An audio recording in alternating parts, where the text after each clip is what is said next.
everyone, and welcome to Chef AJ Live. I'm your host, Chef AJ, and this is where I introduce you to amazing people like you who are doing great things in the world that I think you should know about. Well, today is the second Sunday of the month, which means it's time for Nutrition Insights with Dr. Peter Rogers. And today he's going to be discussing vegan myths and fairy tales. Please welcome Dr. Rogers back to the show. So once upon a time, fairy tales. Yes. Love it. Yes. Yeah, I think it's going to be fun. Oh, Well, I got one thing I'll show the audience too. There's a good thing to do. You know, my wife the other day, I said, "Where are you going?" And she says, "I'm going to pick apples." So she took the kids going to pick apples. And I'm like, you know, me, I never do stuff like that. And I figured, well, it keeps her busy, gets her out of the house. I'll have some peace and quiet for a little while. But they came back and I'll show you what they got. Whole bunch of apples. I think that's a good idea. Because, you know, they're talking about putting that new 8-pill coating on the apples. So yes. I don't know exactly what it's on. I know it's on avocados, and I've heard it's on a lot of apples, but I figured, so go to those apple picking places and get a whole bunch of them. You know, now's the time to do it. Yeah, Just a lot of people are worried about appeal. Yeah, and I'll talk about it a little more later, but I really don't have much new info. But anyways, I thought that just struck me as a great opportunity. Go get it, because it's probably an industrial thing. They probably do it at some factory or something. So that sounded like a workaround there. Yeah. The worst part is it's not that they're doing it, but that we have no say in this other than to not buy it. I went to the grocery stores and I asked them, "You got a list of what it's on, what it's not on?" They're like, "Oh, no, we don't have a list." I'm like, "Oh, gee, that's helpful." They know they did tell me is they say if you come at certain hours, sometimes you can go when their buyers are there, the persons who purchase stuff for the store, and they might know. But the customer service people, I've never met one that's known. I've asked a bunch of them so far. Wow. Well, eat at your own risk. Yeah, it's kind of scary. Really. So when I think of fairy tales, I think of, you know, like, what's her name? Rapunzel and the Three Bears. Yeah, I got a whole bunch of stuff, as well as a bunch of myths, like Greek myths and other things related. And I'm going to relate them all to veganism. It'll all make sense. Okay, great. Well, I'm looking forward to your presentation, as always. Okay, here we go. All right, I got to start the slideshow. Oh, another thing was, one of the viewers after my last lecture had asked, am I a young earth creationist? You know, and did God make the world in exactly 7 days? And, you know, heck if I know. 1 day, is it metaphorically represent 100 years, 1,000 years, 10,000 years? I can't even understand my wife. How am I going to understand what God does? Okay. And they asked me, "Do you believe in evolution?" And I'm like, well, you know, I do know that one species can change into another. For example, how do you turn a fox into an elephant? You marry it. How do you turn a night owl? How do you turn a night owl into a homing pigeon? You marry them. Okay. And then they say, well, do humans really come from monkeys? And I can assure you that my family, my ancestors were created in the image of God. My wife's family, they might have evolved from monkeys. Hey, okay. Dr. Rogers, my comedy class starts up again at the end of the month. Why don't you take it this time? It's on Wednesday night. We have another famous doctor in the class. I think you should join.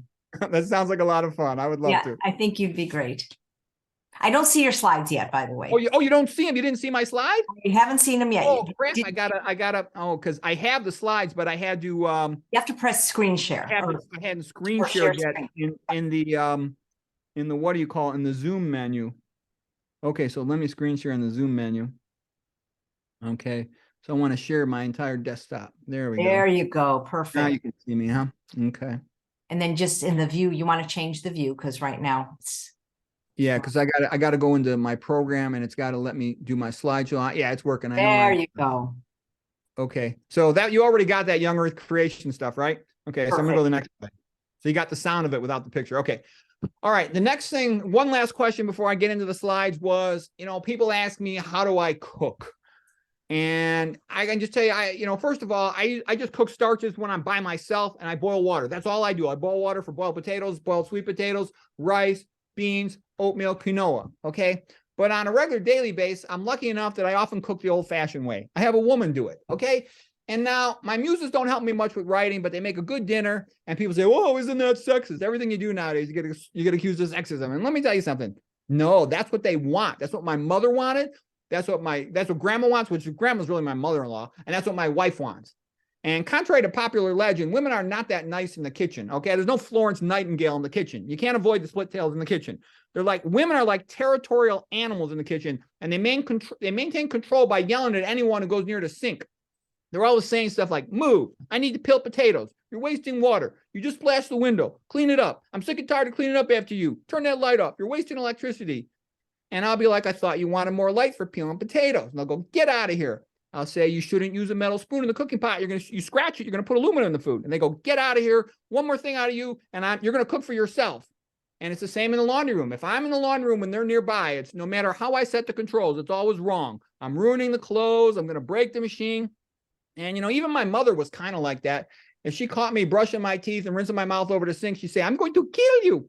So, for what it's worth, never, and also women, in my experience, they always kind of overreact in the kitchen to almost everything. And they're always leaving around half-eaten bananas.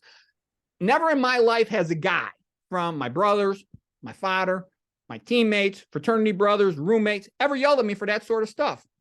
And I think what happens is my wife and my mother-in-law, they're trying to control me. They establish a baseline level of bitching, and the only way that things will be nicer is if I give in to their demands. And they almost always win any argument in the kitchen because they stick together and I don't have the energy to argue with them.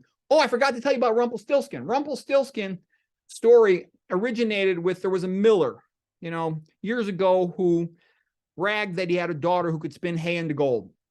And the king found out and he said, okay, we'll bring her to my castle and we'll have her go out in the horse stall and spin the hay into gold. And of course, the miller had been bragging and exaggerating. And the king said, if she doesn't do it, then she will be executed. So the girl was crying. And then this man appeared, kind of this midget guy, strange looking guy. And he said, I will help you, but what will you give me? And she said, well, I'll give you my necklace. So she gave my necklace the first night. And then the man spun the hay into gold. And then the second night, the king gave more hay. And so she gave him the ring from her finger and he spun that hay into gold. But the third night, the girl was crying and she said, oh, I have nothing else to give you, to the man who could spin the hay. And the man who could spin the hay was nice enough to spin the hay, but he was kind of a real grouchy, nasty guy.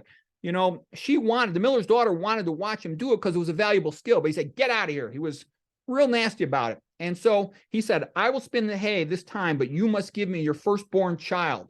Okay. And she figured the king was going to execute her the next day anyways if she didn't get it spun into gold. So she said, okay, fine. And the man did it. Okay. And then she kind of forgot about it. About a year later, she had a baby. And the little man came back and he said, okay, that child is mine. Give it to me. And she said, no, please, no. And he said, well, I'll give you one chance. I'll let you try to guess my name within 3 days. Okay. And she tried every name she could think of. She went through a name list, couldn't do it.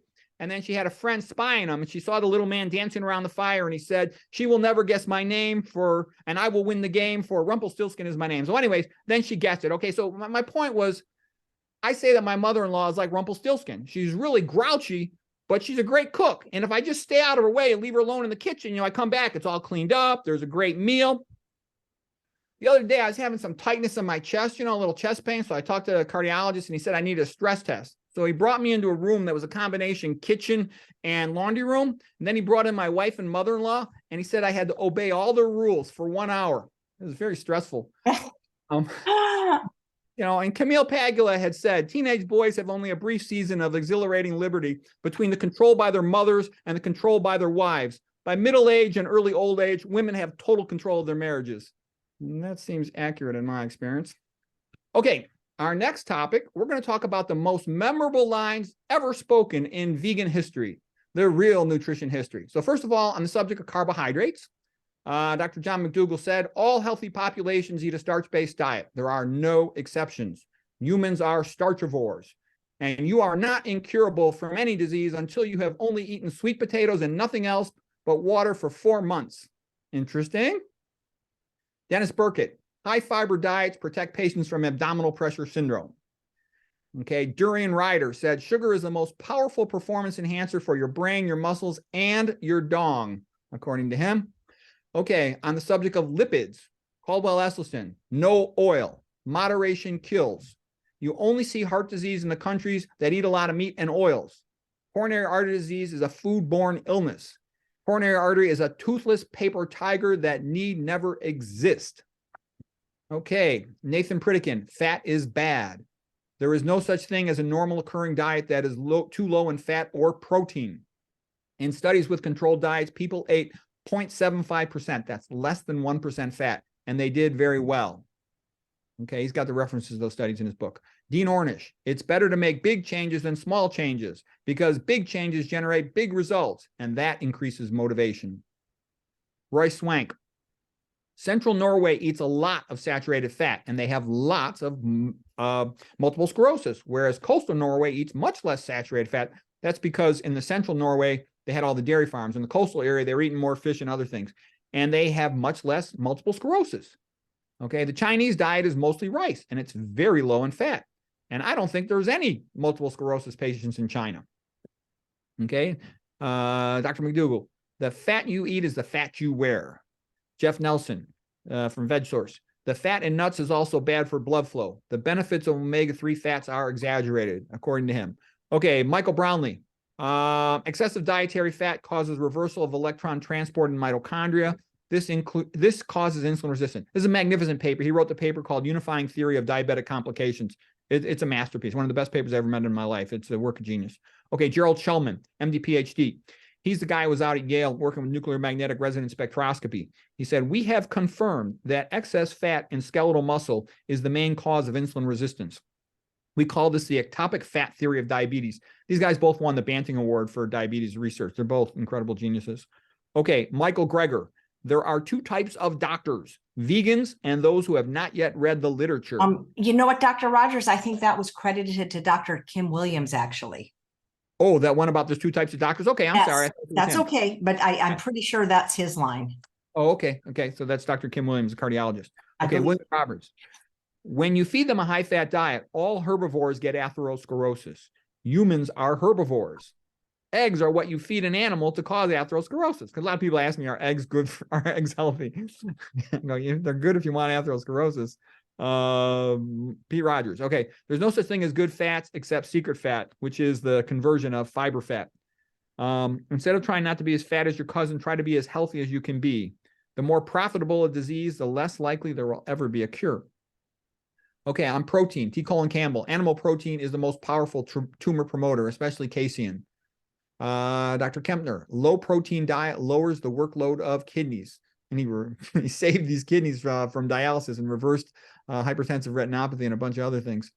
Okay, James R. Mitchell, PhD. The less protein an animal eats, the longer it lives. And that seems to be true for humans too. He did a bunch of research on low protein diets and he referred back to Kempner's work. It was kind of impressive. He has a lecture on YouTube. Okay, Leonard Hayflick, he was working with human tissue culture cells, and he found that somatic body cells could only divide 60 times, and then they would go into senescence and die. And so he said, human somatic cells, most cells in the body, except for stem cells and germ cells, can only divide about 60 times before they die. That's now called the Hayflick limit. And it's quite relevant because, for example, here's Dean Ornish's quote about his work. Plant-based diets and stress management help to maintain telomeres, and this slows down aging.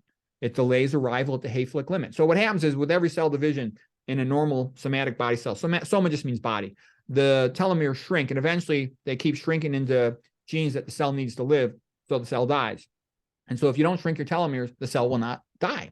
And the point is excessive psychological stress and animal food diets will shrink those telomeres and accelerate your aging and your path to death. And they also accelerate cancer growth. Okay, Anthony J., PhD, lipid biochemist. There's already a truckload of negative papers on soy. Okay. Animal protein is more leucine and methionine than plant protein, and meat is high in fat and iron. All of these things activate mTOR. mTOR is the growth pathway, and it causes accelerated cell replication. So when you speed that up, you speed up aging, you speed up arrival at the Hayflick limit, and you speed up cancer growth. So you don't want mTOR activated. Okay, Chef AJ.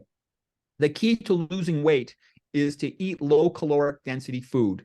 Eat your veggies first. If it's in your house, it's in your mouth. The longer you eat simple, the better simple tastes. Mm-hmm. Yeah, and also if you or if anyone else has additional ones, I'm sure there's a whole bunch of them that I missed or don't know or forgot. Just put them in the comments. I'd love to hear them. I love that one you said about the more profitable your disease, the less likely there's going to be a cure. Yeah, good luck challenging chemotherapy. Wow. Richard Moore. The reason Black people have so much hypertension is because they don't eat enough potassium. It is not because of the sodium. Their sodium intake is not that high. It is because they hardly eat any processed plant foods. Populations who eat a plant diet have the same blood pressure in their teens and in their 70s. Okay, so, and it wasn't just the Black population, it's all the populations that eat a high salt diet. But the secret is the reason, like, why were the Japanese relatively healthy despite eating tons of sodium, like 12, 14 grams a day? Because they also ate a lot of vegetables. But if you have populations in America that are eating lots of salt, but they're not compensating for it by eating a lot of vegetables, they get relatively severe hypertension. And then everybody thinks, oh, it's the sodium, it's the sodium. No, you gotta deal with the potassium. He's a guy who wrote everything about the relationship between potassium and sodium. Trust me, this is incredible stuff, and doctors don't know that. If you look at the Donaldson study from 1929, the Lancet Journal, they had 1,800 consecutive admissions to a hospital in Kenya, and there was not a single person with hypertension, zero, because they ate a plant-based diet. Okay, that's a big secret. The potassium is more important than the sodium. That is not widely known. Okay, John McDougall. It's the food. Dr. Claper and T.C. Campbell and others will be saying it's the food. That's sort of like become a pretty common mantra these days. Okay, put your faith in the food. The most common cause of autoimmune disease is leaky gut. That's not taught in medical schools or residencies. Specialists in rheumatology don't know that. I've talked to them. The body is always trying to heal. And the way I look at that, the body is always trying to heal, is that the body will go up 2 steps, but if you got bad habits, you're knocking it down a step, maybe even 2 steps, and it's hard to generate much healing. So that's why you got to avoid all these bad habits. And then, you'll progressively have a tendency to keep on healing in a good direction. Okay, Dean Ornish. Vegetarian diet and stress management enabled men with biopsy-proven low-grade prostate cancer to lower their PSA, or at least keep it from increasing. So that was a magnificent study that these guys that had declined radiation or chemo or surgery for their prostate cancer and were in the so-called watchful waiting phase were able to keep their PSAs, prostate-specific antigens, as a blood test, same or decrease. It's the ones whose PSA bumped up who had to go on to surgery, radiation, chemo, all that stuff.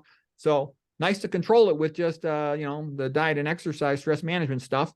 Okay, Ruth Heidrich. The most common cause of disease is ignorance. It only took me 2 hours to become a vegan after talking to Dr. McDougall. I was a starch vegan, and then I later became a raw vegan. Both work. Both have kept me free of cancer. She was diagnosed with cancer about 40 years ago. Okay, and she's been cancer-free and running marathons and triathlons. Okay, Lorraine Day. You aren't sick because you have cancer. You have cancer because you are sick. You need to learn God's way of healing. It is the best treatment for most diseases, and it's free, which basically she's going to say means eat a vegan diet and manage your stress, that sort of thing. Okay, Jack Delatorre. Chronic cerebral hypoperfusion, I call them mouse equivalents, is the most common cause of dementia, meaning he's the guy who tied off the carotid artery in a mouse, and then the typical middle-aged and older mouse would become demented 2 months later. And he reasoned out that was due to cerebral hypoperfusion, a lack of blood supply to the brain. But when he did autopsies, the mouse wasn't stroked out. The mouse simply had atrophic brain on the same side he tied off the carotid. And it's a brilliant way to figure something out, because it's not just tying off the carotid. Not that many people have severe carotid stenosis or occlusion. The relevance is lots of people have overtreated hypertension. Overtreated hypertension, you have a mouse equivalent. Aortic regurgitation, aortic stenosis, AFib, congestive heart failure. They're all mouse equivalents, okay? All right, P. Rogers. Neurovascular uncoupling is the most common cause of dementia. The Delatorre theory is a subset of this. Most experts focus on the heart, but I focus on the brain, and the brain is much fussier. It's more than the food. It's also the toxins. I actually think that's a big spot where the whole vegan community is screwing up, in my opinion. Let me explain what I'm saying here. Everybody knows that doctors don't know anything about nutrition. MDs don't learn anything about nutrition. And the vegan community is great in nutrition. That's their great strong point. But what I'm saying is medical doctors, MDs, and also most people in the vegan community, they have not studied toxicology much. And I think that's a big gap in the knowledge. And look at it as, instead of looking at it as a pain, oh, I got to learn all this stuff, look at it as an opportunity. It's an opportunity for improved health. It's an opportunity to help your patients, your clients, learn about all this toxicology stuff. And toxicology is just things like what's in your water, what type of water filter should I use, what's the difference between organic and non-organic, what's, things like that. They're useful to know. And I'm going to talk about some of that sort of stuff today with regard to SERCA. Oh, these these films, my last thing on my slide got clipped off here, and was with regard, I talked about my spinal ischemic and chemical degeneration theory, how the spine degenerates. I look at many thousands of spines. It's a long story, but I wrote quite a bit on that. And the point is, it's mostly ischemia. Just like we talk about ischemia being what damages the heart and the brain. Well, duh, it damages everything. You get total body ischemia. Okay.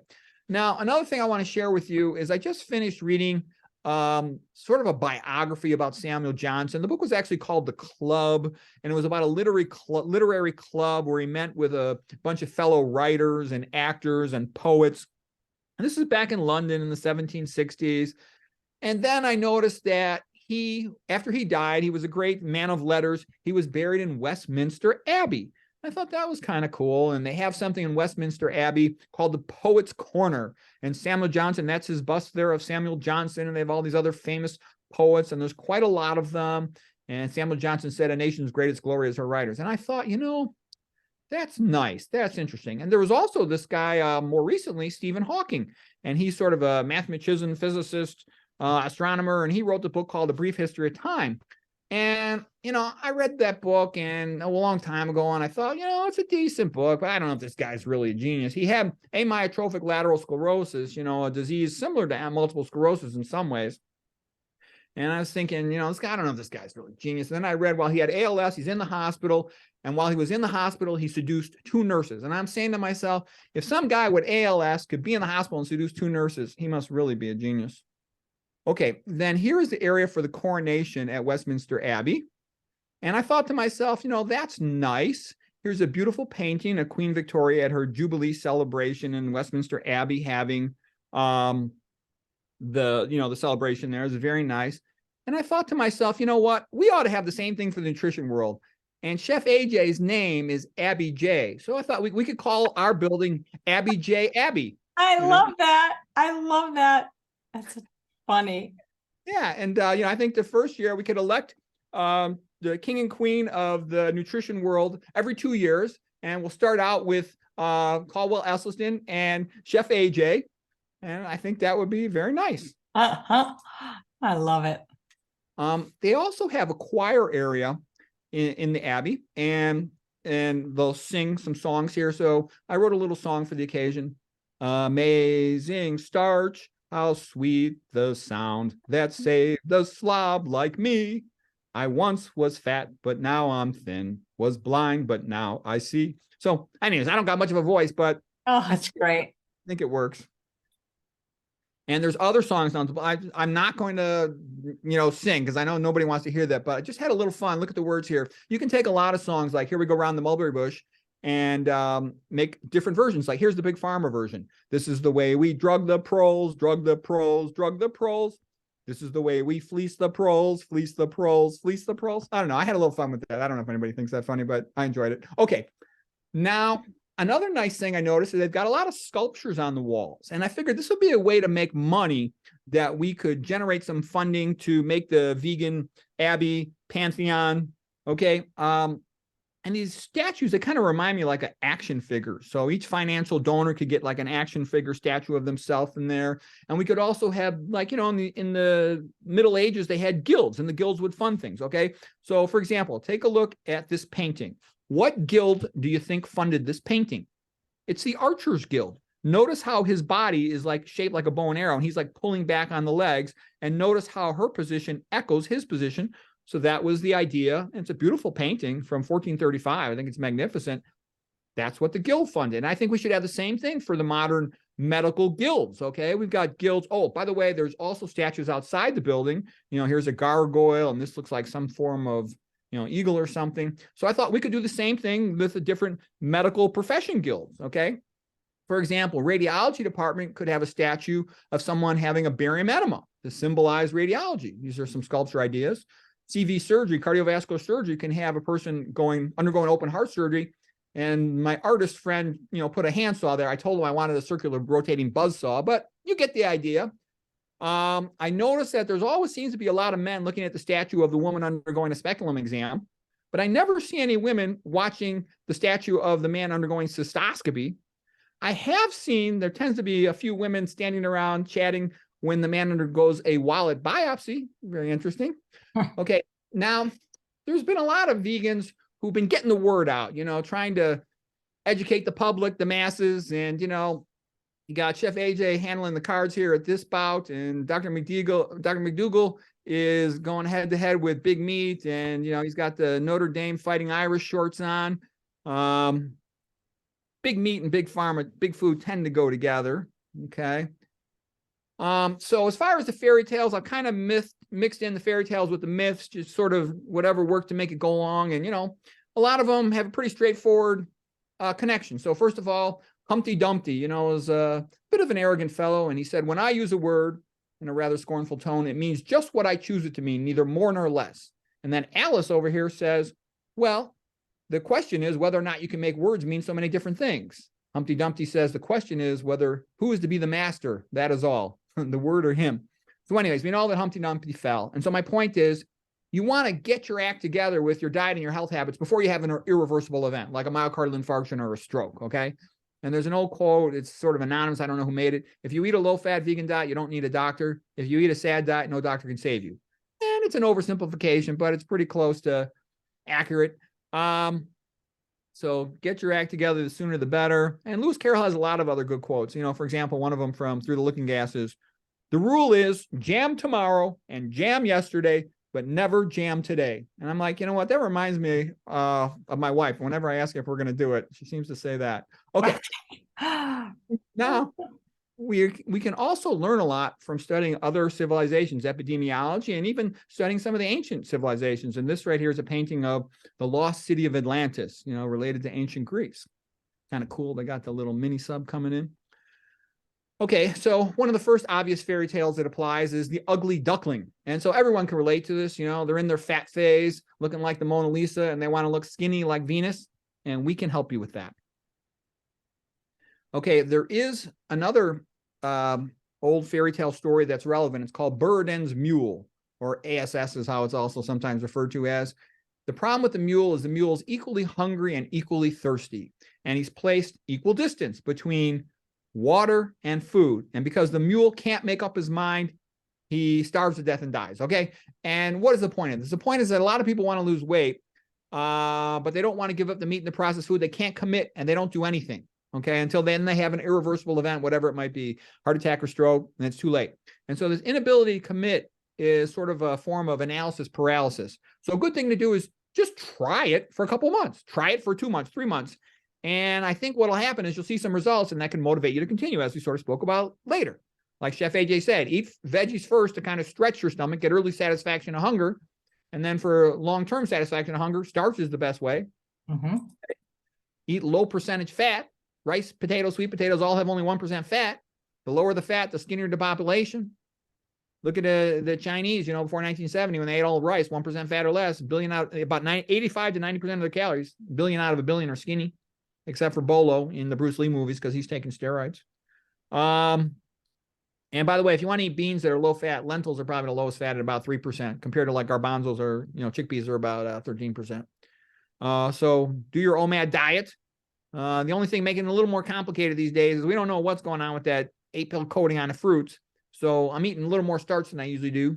I'm eating some frozen stuff. I don't think it's on there, but I'm in the process of getting that figured out. If you are taking any medications, especially for hypertension or diabetes or anticoagulation, let your doctor know so you can titrate the dosages. They'll probably decrease when you go this path. And I know what a lot of people do. A lot of people are like the young Icarus and Daedalus. He's the father and that's the son, you know, let's say 20 years of age, around that age, about the age where young guys, testosterone's so high, they never listen to anybody.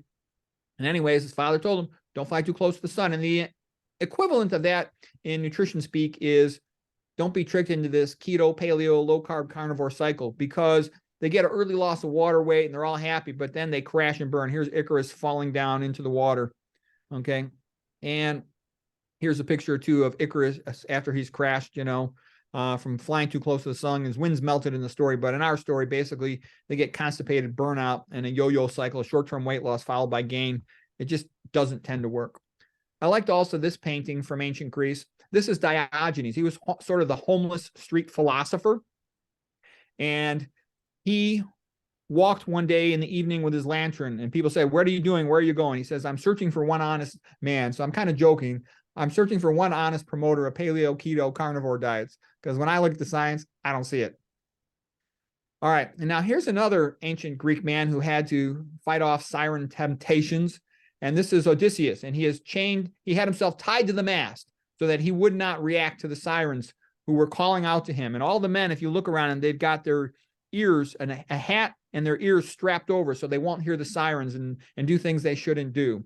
So I thought that was a rather nice painting. Don't be tempted by nonsense. And then here's another painting of the sirens, a little bit more like what I would expect sirens to look like. again, the men have their headgear on. It's a different artist here. I thought it's kind of a beautiful painting. And another thing that Odysseus did, Odysseus, as you'll remember, after the Trojan War was over, Odysseus was trying to find his way home to Greece, to Attica. And it took him 10 years to find his way home. And he had all kinds of obstacles and difficulties along the way. And he didn't know what to do. He was lost. He was kind of in despair and hopeless. And it was recommended to him to go into the underworld. To go into the underworld is called catabasis. It's a literary form. And the advantage of that is you can learn from people in the past who are no longer with us. So he went and spoke to the great prophet Tiresias from Thebes, who gave him good advice that helped him figure out what he needed to do to find his way back home, find his way back to health. Okay, and what that means to us, analogous, is that we can look at our nutrition forefathers. We can read about Walter Kempner. There's a great biography of him. I think the author's name is Barbara Newborg. It's quite good. I would recommend you read that book if you want to learn about Kempner. Plus, there's lots of videos online about Walter Kempner. You can read Dennis Burkitt's books, and there's videos online about him. You can read Nathan Pritikin's book, and there's videos online about him. Roy Swank's book, and there's videos about him. So you learn a lot from our nutrition forefathers. One of the things I especially like about these guys, you'll see, they're just trying to figure out how everything works. There's no secondary trying to sell something. So, and also that was back in the days before you had all this big money coming in that's biased a lot of the research. So it's well worth your study, all of those individuals there, to learn quite a lot of useful information about nutrition and health. Okay, speaking of old timers who had some interesting thoughts and experience with diet, is Pythagoras. Everybody's heard of Pythagoras because they remember the Pythagorean theorem for figuring out an isosceles triangle, you know, the angles and stuff. But it actually turns out he was the first vegetarian, the first well-known vegetarian.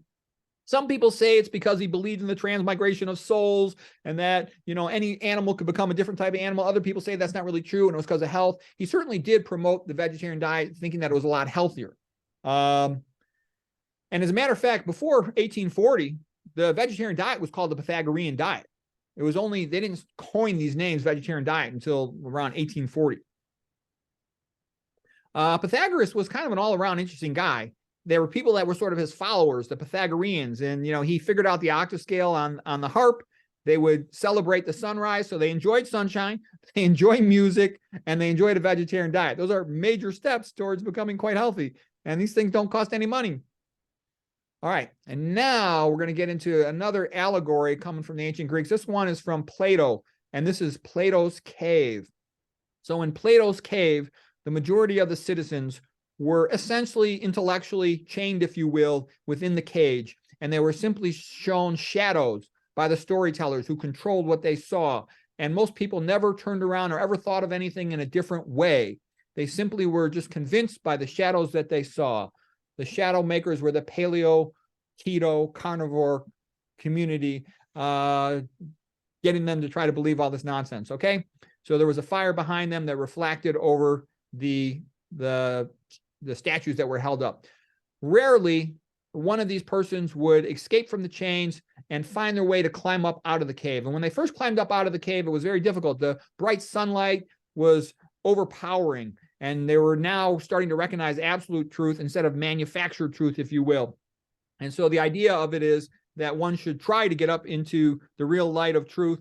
At the same time, when a person does reach into the light of real truth and real experience, and they try to come back down in the cave, often they are not met with friendliness. The people in the cave say, "You're crazy, you're nuts, you know, where are you going to get your protein? Where are you going to get your calcium? Vegans are all wimps," okay, that sort of stuff. And it takes a while to go through that, and sometimes you might think it's not even worth it. But that is the allegory of the cave by Plato from Plato's Republic as it relates to nutrition and health. And it's a very useful metaphor. To me, it reminds me of the Indian metaphor of 6 blind men and an elephant, where the first guy holds the elephant's tail and says it's a rope. Second guy holds his leg, says it's a tree. The next one holds his ear, says it's a rug. And the point of that is you want to try to look at things from multiple different viewpoints and see the different viewpoints. And once you've gotten that, then try to, in a sense, raise yourself up, like standing on a hill to look down so you can see with a bird's eye view and figure out the objective truth of the situation. And I think when you do that with nutrition, what keeps on happening, you're like, gee, you know, people end up being low fat, low sodium, vegan, okay? It works. Okay, now here's another one of the ancient Greek stories. This is the story of Antigone. Antigone was a wonderful lady. She was the daughter of Oedipus, and we all know the famous Oedipus, okay? And she had 2 brothers. One was named Polynices, and the other brother was Eteocles. And there was a conflict over who was going to be the ruler of the city of Thebes. And the brothers ended up like in a civil conflict between each other. And then a new king was put in place named Creon. And Creon did not like Polynices and declared, because he's fought against what he saw his interest. So he declared that Polynices should be left outdoors to be eaten by the vultures and the dogs, and that he should not be allowed to have a burial. And Antigone said, I don't care what the king says. And she buried her brother anyways.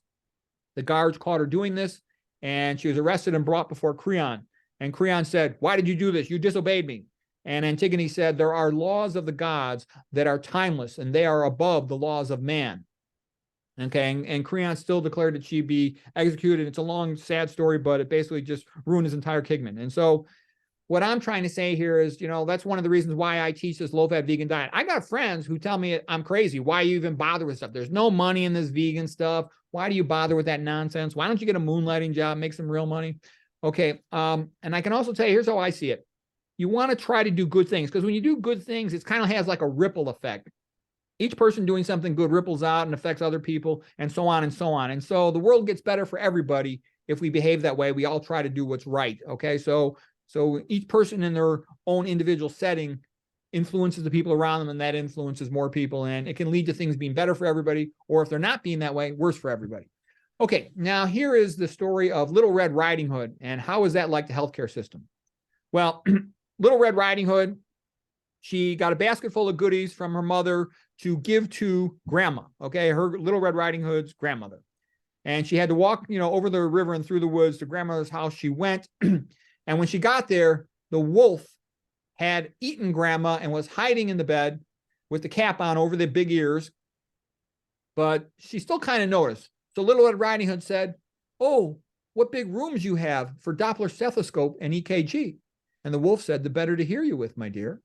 Little Red, oh, and what big machines you have. So this is like a person visiting a hospital. And what big machines you have for CAT scan and MRI. And the wolf, the better to see you with, my dear. Little Red, oh, and what big rooms you have for blood labs and colonoscopy. The better to smell you with, my dear. Little Red, oh, what a big pharmacy you have. And the wolf, the better to drug you and rip you off and finish you off, my dear. Okay, so what's the point of this? That the idea of having diagnostic tests can be very useful. Get your total cholesterol check your vitamin B12 level, check your serum ferritin. But one of the things people forget is that having a diagnostic test does not cure you. You cure yourself by doing all of the things that are free for health in general, okay? Get your sleep, get your exercise, manage your stress, okay? Eat a good diet, avoid toxins. So what I'm saying is everybody tends to like going for diagnostic tests. I see tons and tons of people. Every single hospital in the whole Western world has like a river of people lined up every morning waiting to go for diagnostic tests. But how many want to go vegan? About 1 in 10,000. Okay, so how is Pandora's box, or what medical test is Pandora's box like? Well, first of all, here's a radiology joke for you. What is the definition of a healthy person? Someone who hasn't had a body CT yet. So body CT means a body CT of the chest, abdomen, or pelvis, all right? And the reason why somebody's healthy until they have that is because almost always there's a whole bunch of incidentalomas. An incidentaloma means you find something that's probably nothing, but it might be a small tumor, okay? And so then they get stuck in these workups, and like a lung micronodule. We see those all the time. It's probably at least 70% of people have some type of lung micronodule, okay, or nodule. Hepatic thoracic aorta, then they're stuck in follow-ups for that. Thick esophageal wall, thyroid nodule, thoracic spine bone lesion, liver low density lesion. Okay, liver possible enhancing lesion, a THAD, transient hepatic attenuation deficit, kidney lesion, atypical kidney cyst. Okay, nowadays too, they lower the radiation dose on CAT scans, meaning there's more scatter. And because there's more scatter, that means more noise. Cysts look noisy, so you can't tell a lot of times if it's really just a benign cyst, especially with a non-contrast scan. Got to get a follow-up, go for an ultrasound, go for an MRI. And a lot of times you go to some private practice hospital, the first screening CT might be free, but then all the follow-ups, you got to pay for them. And that could be a lot of money and a lot of time of worry, okay? And a lot of it really depends on your pretest probability. Okay, now Zeus, by the way, we're going to talk a little more about Prometheus. In our case, we're going to call him Plant Man Prometheus, but Prometheus was the Greek who stole fire from Zeus. Zeus was like the god of ancient Greece, the head boss guy, okay? And because he was mad at Prometheus, he played a trick on him. Prometheus had a brother. Prometheus means before, Metheus is thought. So this is pro-thought, forethought, thinking in advance. Prometheus was very wise. His brother was a little bit slow, Epimetheus, and that means afterthought. So anyways, he sent a woman there, a beautiful woman named Pandora, and she brought with her a mysterious box. And she was highly curious, and she was not supposed to open it, but she could not control her curiosity. And once she opened it up, all kinds of things came out of there, all these problems for the world. And it's kind of funny in a sense, like the Bible, sort of blames things on Eve. She's the one who ate the apple. The Greek stories kind of blame it on a woman too. She opened up Pandora's box. At the bottom of the box, though, there was something good. There was hope. Okay. So what am I trying to say is be careful about going for screening body CTs, because yes, and if you have a problem, let's say you're symptomatic, abdominal pain or something like that, you can have a highly beneficial result from that CAT scan, and it's good to get it, okay? But to just walk in for a screening CT for the heck of it when you don't really have any significant symptoms, you're much more likely to find incidentalomas, okay? You ask any radiologist, they deal with tons of these every day. When an internal medicine doctor sends a patient for a screening CT, they expect to get follow-ups from it. I've had one internal medicine doctor just say to me, the bane of her existence is doing these follow-ups. She says that's half of her time every day. Okay, let's see. Okay, so there's some nice paintings. The other thing I say is the way I see a lot of these patients, I showed you that the Little Red Riding Hood and the wolf is they're kind of overwhelmed by the big size of the hospital, all the fancy technology and the machines, and they're like a deer in the headlights, if you will. And so on the one hand, they're kind of intimidated by it, and they will agree to almost anything, even if they don't understand it. And the other thing is, some patients I've noticed, they sort of see going to a hospital as like this interesting adventure, and what I'm trying to say is these are the pilgrims on their way to Canterbury. And what I'm saying is a hospital is no joke. Okay. It's serious business. It could have a major effect on your health. So you don't want to be going there unless you have a good reason. Okay. If you want to get a screening study, there's always doctors that are happy to scope you from below, happy to scope you from above. What I would do is I would try to lower my pretest probability. My mother died of colon cancer, so I did get a colonoscopy in the past. The gastroenterologist told me my colon was so normal it wasn't even funny. And what I do now is I just optimize my health habits to lower my risk. So my pretest probability of having a colon cancer or a polyp even is much lower than my risk of having a complication. So there's no point in me screening. And so I prefer not to screen. And another thing that's not widely realized is that you look at some of these cancer curves. In Japan, for example, even though they smoke like chimneys, same thing in Papua New Guinea, they had much, much, much less lung cancer than Americans did. And I think the reason is because the Americans had a double risk factor. Not only the cigarette smoke, they were also eating the westernized diet, which, with all the high fat and the sodium is going to cause tissue hypoxia. Tissue hypoxia greater than, let's say, 35% can induce the Warburg effect, causing mitochondrial dysfunction because the mitochondria needs oxygen to make ATP. And when the mitochondria is injured, the cell can transform itself into functioning like an anaerobic bacteria, which is how cancer behaves, okay? So that's the metabolic theory of cancer. And so what you want to do is minimize your risk factors to lower your risk of that, okay? And then this is something I alluded to earlier that, we know that the low-fat vegan is the way to avoid almost all the chronic diseases and live a good long life and probably have an average age of death 90 or older, okay? Whereas if you go down the meat and oil processed food, you end up drug, chop with surgery, bye-bye money, dead early, okay? But what I'm saying is avoid toxin. This is the big thing that up until recently, I think the vegan community has not been too aware of. And pretty easy to learn toxins. You simply just have to start looking at them. Study estrogenic chemicals, study heavy metals, study preservatives, study excitotoxins, mitochondrial toxins, SERCA toxins, okay? And that's kind of the big thing right there. There's other stuff too, but that's the big idea. Okay, now I want to just briefly talk about what is it like to be a nutrition expert and how much feedback do we get? I said this before. If you're a good athlete, everybody likes you. The owner of the team likes the athletes. The coach likes the athletes, wants them to win. The teammates do. The fans do. But it's not like that in the health world. In the health world, if you're working in conventional health and you're doing this vegan lifestyle stuff, a lot of conventional health doesn't like it. And sort of like Zeus in the world of conventional medicine and big money is like big pharma, big food, okay? Big medicine, okay? And they don't like it when nutrition experts teach too many. Luckily, the pros don't tend to listen too much. So they never really have that much of effect. And so big pharma don't come after them too much. But when plant man Prometheus stole fire from Mount Olympus, Zeus was pissed off. He threw some lightning bolts at him. And then, of course, Prometheus gave it to gave it to mankind to help him. One thing too, this is a painting. Zeus would often hide his identity and appear as something else. Like here he is as a bull, and he abducted, seduced Europa. It's kind of a beautiful painting here. And there's also the symbol of Zeus, the eagle. And I thought this was a little interesting because I'll show you what I learned, that the planet Jupiter, Jupiter is the Roman or Latin name for Zeus, it was the Greek name, Zeus. So anyways, Jupiter planet has 4 major moons named Io, Europa, Callisto, and Ganymede. And those were 4 of the lovers of Zeus. So when NASA made a satellite to observe Jupiter, they named it Juno, which is the Roman name for Hera, or Latin name for Hera, the Greek name. And because Hera was always chasing Zeus around, trying to find him when he was in his disguises, seducing women. So I thought that was kind of funny that Juno was the name of their space observation satellite for Jupiter, for Zeus. Anyways, here's a nice painting of Prometheus. Here's his punishment for helping mankind.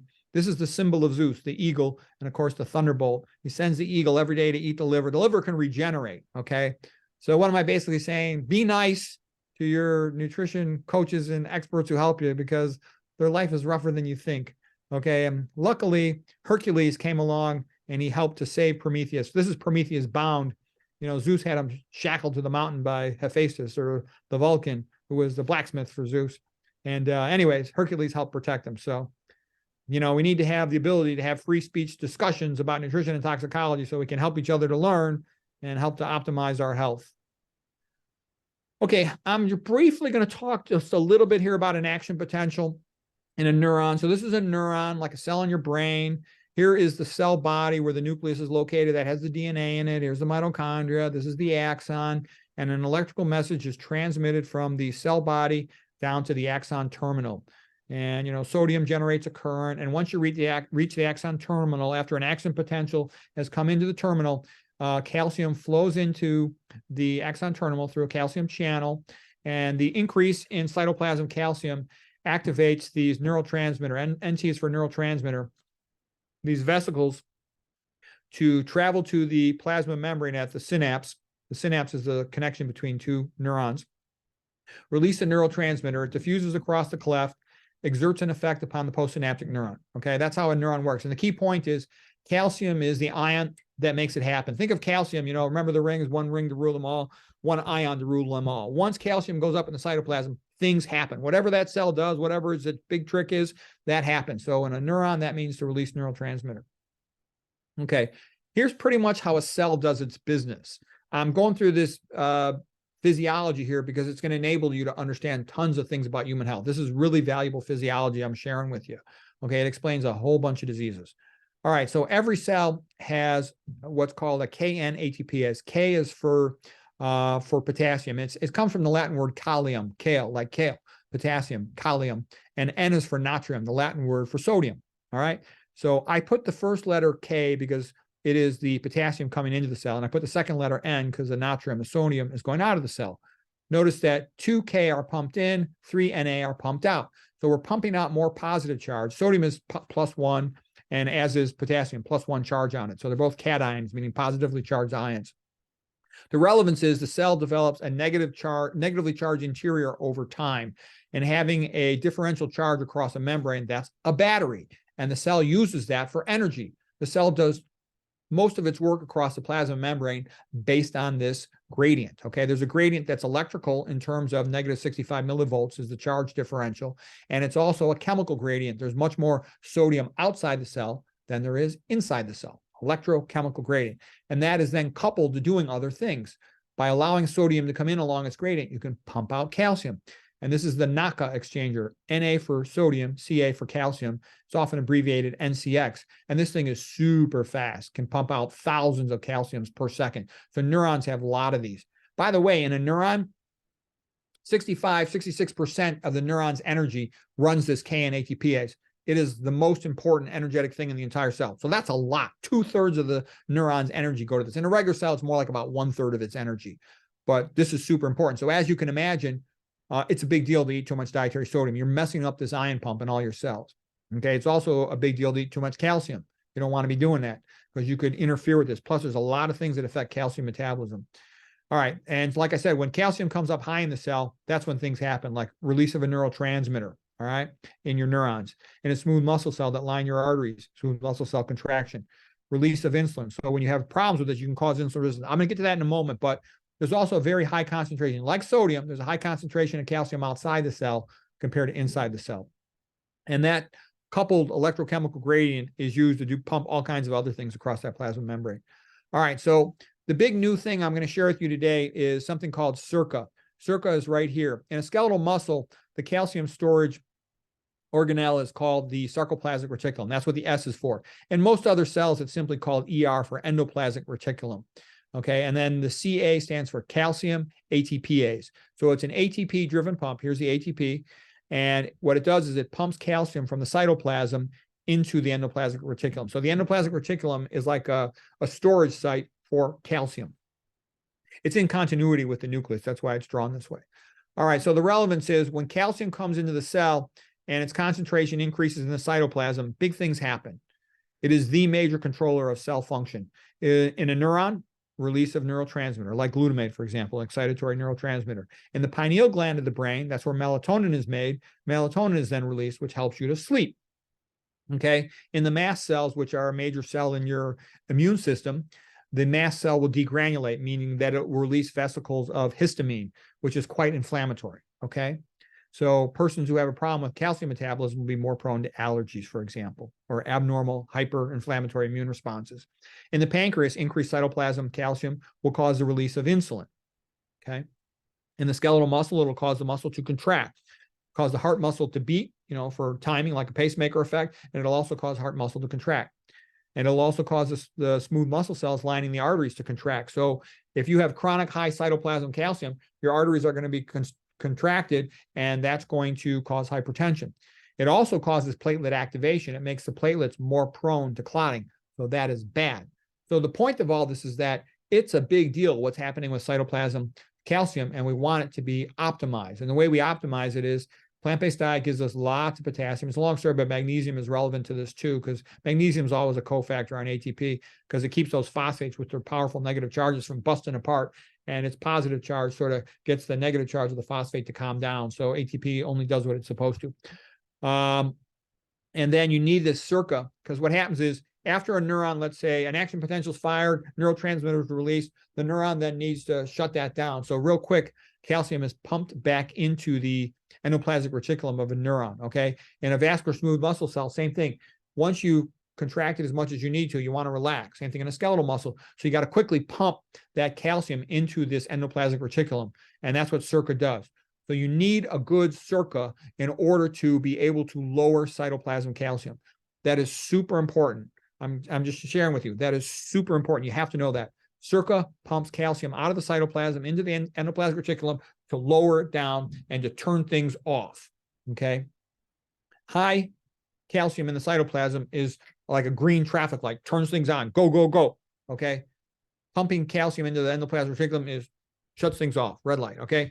Also, you've got these other pumps. You've got the NACA exchanger, which is, the sodium calcium exchanger, and that pumps a ton of calcium out into the extracellular matrix, pumps it outside the cell, okay? You also have another pump down here called the plasma membrane calcium ATPase. It is especially relevant in non-neuronal cells, non-excitable cells. So in smaller amounts, it has a relatively high affinity for calcium, and it'll pump out calcium for numerous situations, okay? But when you have a cell that's really doing big things with calcium, like your excitable cells, cardiac muscle, neurons, etc., you're going to be using NACA more, and you're going to need SERCA more, okay? All right, so why is that such a big deal? Because there's tons of things that lower SERCA function. All of your halogens tend to be toxic to it, less so iodine, but take a look at this. Bromine, which is a typical component of flame retardants. So if you look at the surgical gowns, the blue gowns, for example, I know we got a lot of healthcare professionals here. The blue gowns are going to have flame retardants in them because you're working with cautery. They're afraid there's going to be a fire, so they have flame retardant. Versus you can just use like something, if you just need a splash protector, you're doing some other procedure that doesn't require full sterile scrub, then just wear, one of those yellow or white gowns so you don't have to have flame retardants on there, okay?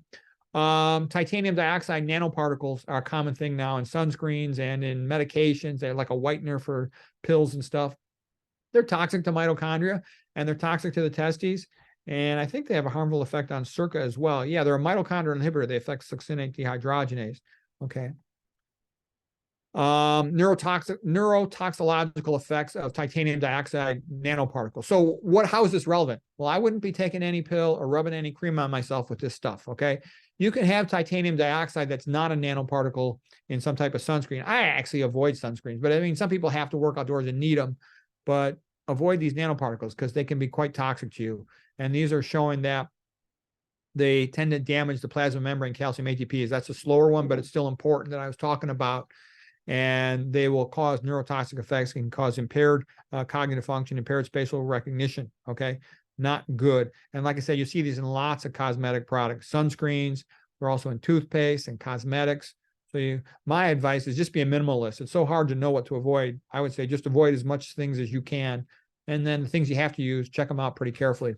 So here was a little bit about how oxidative stress, and that can be caused, let's say, by having a high serum ferritin, for example, by eating a lot of omega-6 fats. Oxidative stress in the blood will have a tendency to damage the plasma membrane calcium ATPase.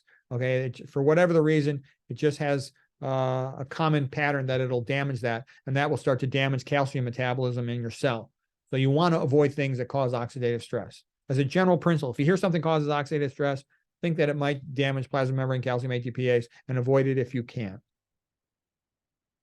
Okay, and what's an example of why that matters? Well, it is thought that injury to the plasma membrane calcium ATPase is a major contributor to the pineal gland in the brain becoming calcified. F- in the water is also thought to do that. Okay, so you want to avoid those things because it's a more, and I look at head CTs all the time, every day, and I can tell you, I see more than half of them in people over 60, their pineal glands are calcified, which means that they're making less melatonin, which is going to make it more difficult for a person to sleep. Okay. So one of the things you do to sleep better is get rid of caffeine. Stop the caffeine. You don't need it. Right. You can taper it off, but that's one thing you can do. Avoid anything that's a stimulant, tobacco. And there's other things that can potentially too. You want to avoid that stuff.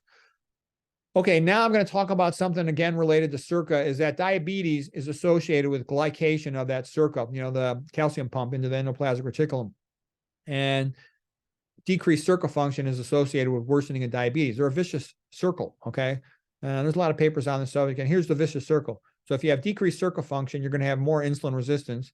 More insulin resistant means worsening diabetes, which causes more increased blood glucose level, hyperglycemia, and that will cause glycation of SERCAs. And you'll also get elevated hemoglobin A1C, which is glycating your hemoglobin. And that's why the higher your hemoglobin A1C, likely the worse SERCA function you have in your body. So in general, what do you want to do? You want to avoid the things that cause insulin resistance, like, high fat diets, especially saturated fat, excessive dietary sodium, deficiency of potassium and magnesium. So just eat the plant-based diet, okay? Low fat plant-based diet, and you avoid the major causes of insulin resistance and type 2 diabetes. And then avoid all these things that cause SERCA. I'm going to give a list here in just a little bit. And you want to break out of this vicious cycle. It's real common. Most Americans are sort of trapped in this, and they just progressively deteriorate.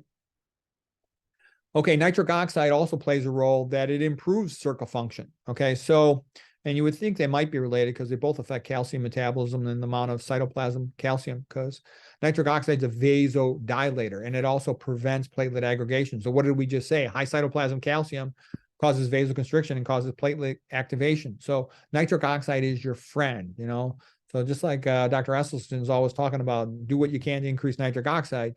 Yeah, you want to do that. And not only that, the better control cytoplasm calcium, you'll tend to have better SERCA function. Okay, they work together. So there's things that help you, and there's things that make you healthier, and things that make you sicker.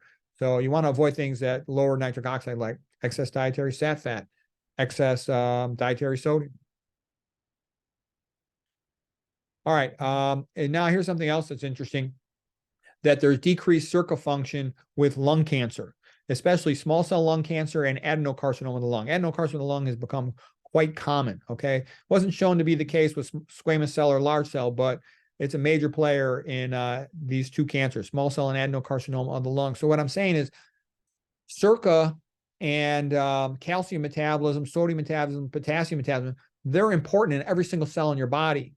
And that's that whole idea of, if your whole body is healthy, then you're less likely to have these problems, okay? So I think that's relevant. Normal electron transport. Now, what I talked about was the issue of SERCA. In the past, I've talked about excitotoxicity. Now I'm going to talk about mitochondrial toxicity. And one of the reasons why I'm talking about them all together here is they're all connected. They all kind of can cause each other. And so you want to just avoid all of them as much as you can. And, you know, to some extent, there's some things, no matter what you do, there's some things you can't completely avoid, but avoid what you can. And the net result is, I think, you'd be a lot healthier. All right, so here is a mitochondrial membrane. There's an outer mitochondrial membrane, abbreviated OMM. And here's the inner mitochondrial membrane, usually abbreviated IMM. Okay, and there are these protein complexes. This is complex 1, complex 2, 3, and 4. All right, and they're like a fireman bucket brigade, and they pass electrons from the least electron grabber to the most powerful electron grabber. The ultimate electron acceptor is oxygen. Oxygen has like the highest electronegativity other than fluoride for wanting to grab electrons. So you pass, it's almost like a snowball rolling downhill, okay, till it gets to oxygen, then the oxygen is converted into water. All right. All right. So what I'm saying is there's a lot of things that will inhibit this. I'll show you these on the next slide. And you want to minimize inhibition of your electron transport because you need this to make ATP. The vast majority of energy in your body is made from electron transport, you know, in the ballpark of 85% or something. It depends on the exact cell type and whatnot, but it's most of your energy in your body. The brain makes tons and tons of ATP in this way. So what happens is these complexes pump a proton into the intramembranous space between the outer and the inner membrane. And it's like pressurized air, if you will. Okay, all these protons pumped in there. And then they harvest the gradient at this next complex here, sometimes called complex 5. And when that comes in, this is ATP synthase, this pump right here, and it will then spin and it converts ADP plus phosphate into ATP. And this is adenosine triphosphate, and that then is used by the rest of the cell for energy. That's like a $20 bill in a cell, okay? So you have to make this gradient, you have to pump protons, and the proton gradient has to be harvested. That is how energy is made in all animals. All right, so what is the effect of some of these mitochondrial toxins? These food dyes. One of the reasons why I won't ever eat a processed food, you know, things that have more than one ingredient, is because these food dyes, there's a whole bunch of them. They inhibit mitochondria. All right. And a lot of things you wouldn't even really think about it, but all these fungal inhibitors, most of them, the commonly used fungal inhibitors, they inhibit electron transport. They're inhibiting succinic dehydrogenase, which is complex 2. And it's very unique in the sense that it's both a participant in Krebs cycle, an enzyme of Krebs cycle, as well as an electron transporter on the inner mitochondrial membrane for oxidative phosphorylation. Okay, so fungicides inhibit mitochondria. So here's a crazy slide. I collect mitochondrial inhibitors. I've kind of been interested in them, so I'm collecting like the ones that are clinically relevant to us. And as you can see here, fat is like the big one. Fat, especially saturated fat, tends to inhibit, when it's present in excessive amounts, complex 3. And it'll actually cause electron transport to reverse, and that causes insulin resistance. And the best discussion of that is in the Michael Brownlee paper that I alluded to earlier, Unifying Theory of Diabetes Complications. Okay, but then it turns out there's a whole bunch of other things that do it. For example, HG, mercury, and that has a tendency sometimes to get into high fructose corn syrup, which is the reason why I'll never eat anything with high fructose corn syrup. Okay, F- inhibits complex 4. That's why I won't drink water with F- in it. Okay. Lead is sometimes a contaminant in a few things that'll inhibit this pathway. Omega-6 oils have a tendency to be converted partly into toxic aldehydes like hydroxynonenal, HNE, that inhibits ATP synthase over here. Cadmium is on automobile brake pads, and that's why I won't sit at a sidewalk cafe when that's on a busy street, because I don't want to, you know, get that into breathe that stuff in. Okay. Atrazine, which is commonly sprayed on GMO non-organic corn. So I won't eat that stuff. That's a very powerful estrogenic chemical. Plus, it's a mitochondrial inhibitor. You see how all of this stuff can add up? All right. Can you see my hands right now? Are you able to see my hands? Okay. Well, I was going to. Yes. I can see your hands. Okay. So I'm going to show you. This is actually the Peter Rogers theory of neurovascular uncoupling. You have a neuron in your brain, and it has a baseline level of work that it needs to do. That's its metabolic rate. And it has a baseline level of oxygen and glucose. So this is called neurovascular coupling, that the oxygen and glucose delivery to the brain cell has to be matched and even. And so if you take a stimulant like caffeine or tobacco, or, you know, methylphenidate, you know, for ADHD, you are increasing the metabolic activity of that neuron. Or if you're stressed out, all these things increase glutamate across the synapse, excitatory neurotransmitter, and you're going to increase the metabolic rate of that neuron. All right. Now, if you simultaneously eat a meal that's quite high in fat, you drop the oxygen delivery, let's say about 15, 20%. So now you're going to have a bigger gap between the metabolic need of that neuron and its oxygen and glucose delivery. All right. Well, if you eat a lot of sodium in that meal, you vasoconstrict, you tighten up that artery, so you're gonna widen this gap. Then the more of these mitochondrial inhibitors you're exposed to, the more you're dropping the energy production. So you're widening the gap between the metabolic need of that neuron to do its job, to function, and also to stay alive, and what it can actually produce, amount of energy. So the bigger this gap between oxygen glucose delivery, which also really means oxygen energy production level, and the metabolic needs of that neuron, the more likely it's going to go, screw it, and it's just going to die. When a neuron cannot meet its metabolic demands that are placed upon it, it will slowly go into what's called apoptosis. Apoptosis is also called programmed cell death. It's a gradual death whereby the cell recycles itself, so its chemical constituents can be, absorbed by a macrophage and sent to other cells to be used. So it's a way the body, because lots of cells undergo apoptosis all over the body for good reasons in other locations, but you don't want that randomly happening to your brain cells. So what I'm saying is all of these things are dropping your energy level, your energy production ability. So you want to avoid this stuff as best you can. And so many people, what's happening is they're having their brain cells be damaged by not one, but more like 10 or more things inhibiting their mitochondria, inhibiting their SERCA, okay, causing increased metabolic activity, the stimulants, the caffeine, the MSG, the tobacco, okay, it's all bad, okay? The glyphosate, often sprayed on non-organic GMO soy, that's also an excitotoxin, okay? So I tell you all this because you want to learn these things and just avoid them all. Once you know them, it's easy to avoid them, okay? And the way I would, metaphorically say it is, imagine you're walking down the street and a car's coming towards you, oops, and you jump out of the way. But if the car is invisible, how do you get out of the way? Well, the way you make the car not invisible is you have to know what it is. And, it's pretty easy to look at the list and say, okay, I'll avoid it. And let's give me some other examples. Like trichloroethylene, also carbon tetrachloride, are chemicals routinely used for dry cleaning. So I don't take my clothes to dry cleaning anymore. I find I don't need to. Okay, what do? If you're working on an oil rig, you're getting oil all over yourself, and you're a big mess. Yeah, you're going to have to wash your clothes, in some industrial way. Okay, typical person, what do? You go to work, you're a pencil pusher, you may sweat your armpits a little bit. Whoop-de-doo. I don't even use laundry detergent. I just put it in water, rinse it off a little. That's fine. That's good enough. Okay. You don't need to be taking stuff to the dry cleaner. All right. And I would never work at a dry cleaner. They're exposed to so many toxic chemicals. They have very high incidence of brain damage, cognitive impairment, Parkinson's disease, etc. You don't want these mitochondrial inhibitors. Mitochondrial inhibitors are thought to also contribute to accelerated aging, Parkinson's disease, dementia. They're not good. Okay. What are some other things you can avoid? Here, these antifungals, like I was just talking about, titanium dioxide nanoparticles, they inhibit complex 2, which is both part of Krebs cycle in the mitochondrial matrix, and it's also part of electron transport in the intermitochondrial membrane. So I would not put anything on myself that's got that stuff in it. I don't even use sunscreen. If I want sunshine, I just go out, stand in front of my house or my yard, get about 30 minutes of sun, go back inside. Okay, depending on how hot it is. I'll read a book out there for a little while. I don't need to go out to the beach and rub all this sunscreen stuff on myself. Okay, if you have to work outdoors, I've seen the lawnmower guys. What do? They got a big sombrero on and they got a long sleeve shirt on. Okay. And, that seems to work pretty well for them. So you have to figure it out. Look at the statin medications. They will lower the function of coenzyme Q. All right. Like, for example, a lot of people think, oh, I got some pain. I got a headache. I got to take a Tylenol. I wouldn't do it. It's a mitochondrial inhibitor. I wouldn't take it. A lot of people say, hey, you want to learn how welding? No, I don't want to learn welding. Not because I think it's a valuable skill, but I just don't want to be exposed to the fumes. Okay. That's why I'm careful about how much iron I eat, because excessive iron within the mitochondrial matrix here, it can contribute to running the Fenton reaction, and the Fenton reaction can lead to production of hydroxyl radicals and damage the intermitochondrial membrane. All these food dyes, not all of them, but a lot of them are toxic to the mitochondria. So I won't eat any processed food that's got a dye in it. And if you have to take a medication, try to see if you can take a version of a medication that's less likely to have titanium dioxide nanoparticles in it, or to have food dyes used to color the outer surface of the pill. All right. So some of these anti-seizure medicines, what do anti-seizure medicines do? They slow down the brain. Well, I don't want my brain to be fast.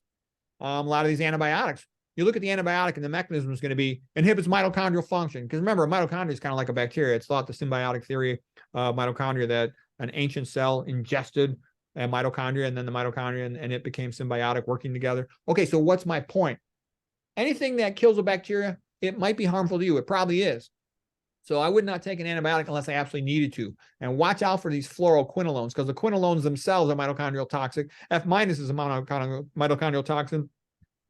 And the typical antibiotic is a fluoroquinolone.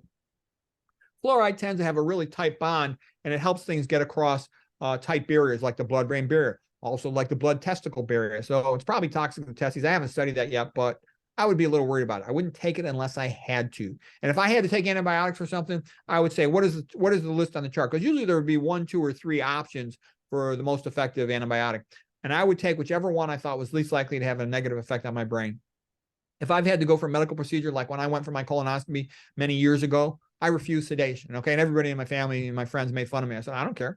I don't want to be exposed to those drugs, like a benzodiazepine, something that blocks your memory. What if it never, my memory never comes back to what it was before? I'm not taking that drug.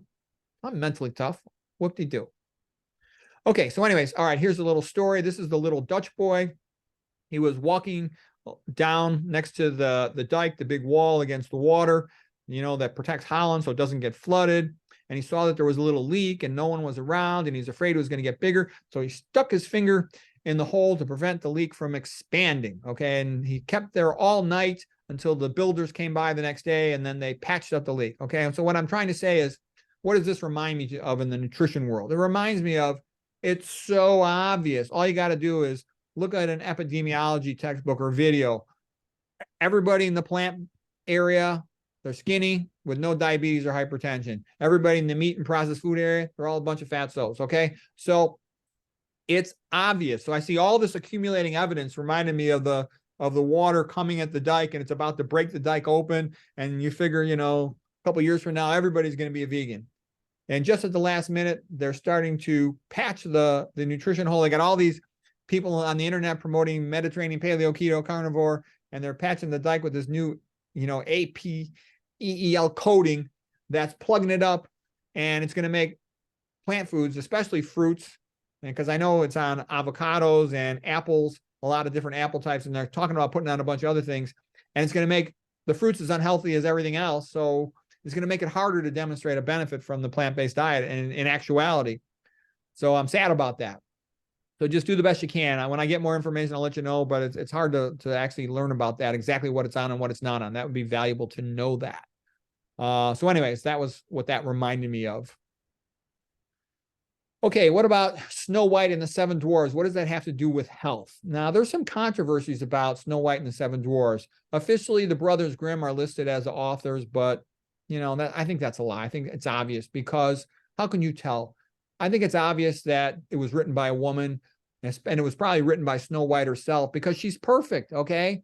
And then the dwarves represent the annoying habits of her husbands and boyfriends: sleepy, sneezy, grumpy, dopey. And really, Snow White used to be fat, and she was dating the doc who coached her to weight loss. And after she went vegan and lost all the excess weight, she dumped the doc and she ran off with the prince. And then she added in the wicked stepmother queen to make herself look good. So that's what I think really happened. Okay. And kind of reminded me of this painting here, Pygmalion and Galatea. So he had the statue and he fell in love with the statue and he thought she would come to life. And then she ran off on him. All right. Well, anyways, from a health standpoint, you lose your body, excess body weight, and a lot of your nagging health problems, like the nagging dwarfs. By the way, there was the 1937 version of this was great. I thought it was great, and I love the singer. The lady was Adrienne Castellotti, and the man was Harry Stockwell. If you listen to that song, you can find the internet in 5 seconds on YouTube, for example. The Wishing Song is beautiful. And that reminded me of another song. One of the best all-time love songs is Sweet Mystery of Life. And that is by Nelson Eddy and Jeanette MacDonald. Trust me, if you look that up and you get the good version of it and you hear him singing, it's absolutely I know beautiful. that song. My father used to love it. Oh, sweet mystery of life, at last I found you. Yep. My parents too. They loved it. And I love it too. It's just beautiful. It's great. It's true love there in music. Okay, here's some things associated with decreased SERCA levels. Obesity. In general, the fatter the person, the higher the body mass index, BMI, the lower the SERCA level, SERCA function, okay? The worse sleep apnea, the worse SERCA is functioning. It's almost like a barometer of health, okay? The more hyperlipidemia, the higher the LDL, the lower the SERCA function, okay? And it has been said, Dr. Ornish and Dr. Esselstyn, that if a person follows a low-fat vegan diet in general, even though some people have a higher set point, it seems, and they're eating 100% plant foods, some will still get a little bit higher atherosclerosis LDL level, but they have good outcomes long-term, has been their experience. even if they don't get their cholesterol as low as they want. Usually that means a total cholesterol below 150. That's what Esselstyn used in his studies, and that tends to be kind of agreed upon. Also coming from the Framingham study, the persons who kept their total cholesterol below 150 had much better long-term cardiovascular outcomes. In diabetes in general, again, same type of correlation. The higher the hemoglobin A1C, the more likely they had poor SERCA function, because they go together, because SERCA gets glycated and that makes it dysfunctional. They also had more risk of cognitive impairment, neuronal cell death. Type 2 diabetics in general have really low SERCA function levels. That's a big concern. Like I said, too, it's been my experience, a lot of diabetics I talk to, pretty much most of them over 60 that have diabetes, they're not functioning that great cognitively. They're not necessarily demented, but they're certainly cognitive slow. And my internal medicine friends say almost all of their patients over 60 are cognitively slow. Okay. Versus you look at somebody who's a low-fat vegan without diabetes, they're still mentally sharp. Okay, heavy metals. Most of these cause decreased SERCA function. Lead, you got to be careful be careful, know what you're eating, that it's not contaminated with lead, okay? Mercury can contaminate high fructose corn syrup like we talked about. Aluminum can get into a lot of things. That's sort of a topic. That's a big topic. There's a whole good book on that. The Christopher Exley book, Imagine Yourself in Aluminum. That's a good book. So anyways, I think part of the reason why Rome fell was they started using all lead pipes for their plumbing, and the plumbing that Rome had, and that caused cognitive impairment in the aristocrats. Coal burning electric plants pump aluminum into the air. A lot of paints will have aluminum in them, so you want to avoid that. Oh, that's lead. We'll have lead in them. Coal burning electric plants have lead in them. Sorry, that's what I meant to say. I actually color coded these, so PB is in bold black print right here. Mercury is in yellow right here, and aluminum is sort of in this silverish looking stuff, aluminum looking stuff. Anyways, food preservatives. Again, you want to avoid processed foods because they got to keep stuff on the shelf. Otherwise, if it gets returned to them, they lose money. So lots of preservatives, BHA, BHT, TBHQ, they're associated with decreased SERCA function. Okay, even some of these breads, just something called potassium bromate. Remember, that's a halogen. It's also toxic to SERCA. A lot of food dyes, red number 3 in particular, is toxic to SERCA. Grilling meat, you don't want to be doing that. I won't even be in the kitchen if somebody's cooking meat. And if they're grilling meat outside, I don't want to be around. Things that give off VOCs, volatile organic compounds, as they transition from liquid to solid, often have a toxic effect on SERCA, like paints, glues, and adhesives. So if somebody's using that stuff, they should ventilate the area as well as possible. And if you don't have to be in that area, get away from that area. I don't like anything that stinks. Your nose is given to you for a reason, and you should pay attention to it. Air fresheners, you don't need them. I had to avoid that stuff, okay? I had a relative who was sick and having asthma symptoms, and, I sort of examined their house. They had a whole bunch of candles. They were lighting candles all over the place. There's a lot of toxic things sometimes in these candles. I wouldn't be doing that, okay? They stopped doing the candles and their health improved. It's good to have a HEPA filter in your house. A lot of halogens, have a negative effect on SERCA. We talked about F- from your tap water, the Cl- from tap water also. You need that as a disinfectant, sanitizer until it gets to your house, but you don't need it. That's another reason why, even though a lot of people think, oh, swimming is the greatest exercise, I don't think so, because you're probably swimming in water with F- and a lot of chlorine. I don't like that. PCBs, they're estrogenic. The nonstick coatings on cookware, I would avoid all these nonstick coatings. I think they're toxic because that's POFAS. I would avoid that stuff. You can get Instapots that are just stainless steel. That's like a pressure cooker, so it doesn't have nonstick type coating, and you avoid the problems with that stuff, which is like a polymer or a fluoride. Some of the dental floss will be lined with Teflon, which is really like lining it with a form of a polymer of a fluoride-like material. You want to avoid that. I get the simple unwaxed ones. Because they can leach F- into the food and other related chemicals. Flame retardants, you want to avoid them when you can. Like I said, I avoid dry cleaning because of these chemicals. I try not to work with stain removers or disinfectants if I can. If I have to work with some chemical that's a powerful chemical like that, open the window, get a fan, avoid inhaling it as best you can. Okay. For aluminum, for example, you talk about aluminum. How do you get exposed to aluminum? Well, if you put aluminum foil in contact with your food, that's an exposure. If you have a deodorant that's a spray-on, that's the worst. If you could smell it, that means it's getting into your olfactory nerve, the cranial nerve of smell. And that also means that it has the highway right up to your brain, okay? You don't want to be smelling aluminum. You don't want to be inhaling aluminum. Okay. It's another reason why I think having an air filter at home is worth it too, for that reason. Excess psychological stress tends to decrease SERCA. Recreational drugs are all bad for SERCA. Alcohol, tobacco, MJ, cocaine, they're all bad for SERCA. They also, not only are they bad for the SERCA function in your brain, they tend to be bad for SERCA in your gonads. MJ in particular was bad for that. I don't like it. Alcohol is just a direct neurotoxin. It's a poison. I recommend 0 alcohol, 0 tobacco, 0 MJ. Okay. And of course, 0 of this. A lot of estrogenic chemicals as a side effect, they can decrease SERCA function, like BPA for hard plastics, nonylphenol, like as in detergents. It's another reason you don't need dishwasher detergent if you're not cooking with oil. At least I don't. And you don't need even though the ladies in my house, they use it just because out of habit and they cook for themselves with oil. You don't need laundry detergent if you're just, sweat a little bit in your clothes, just rinse them off. You don't need that stuff, because liquid laundry detergent, you're going to get 3 estrogenics. You're going to get BPA from the hard plastic of the bottle. You're going to get phthalate estrogenics from the conditioner to soften and mold the plastic. And then you're going to get the laundry detergent itself, something like nonylphenol.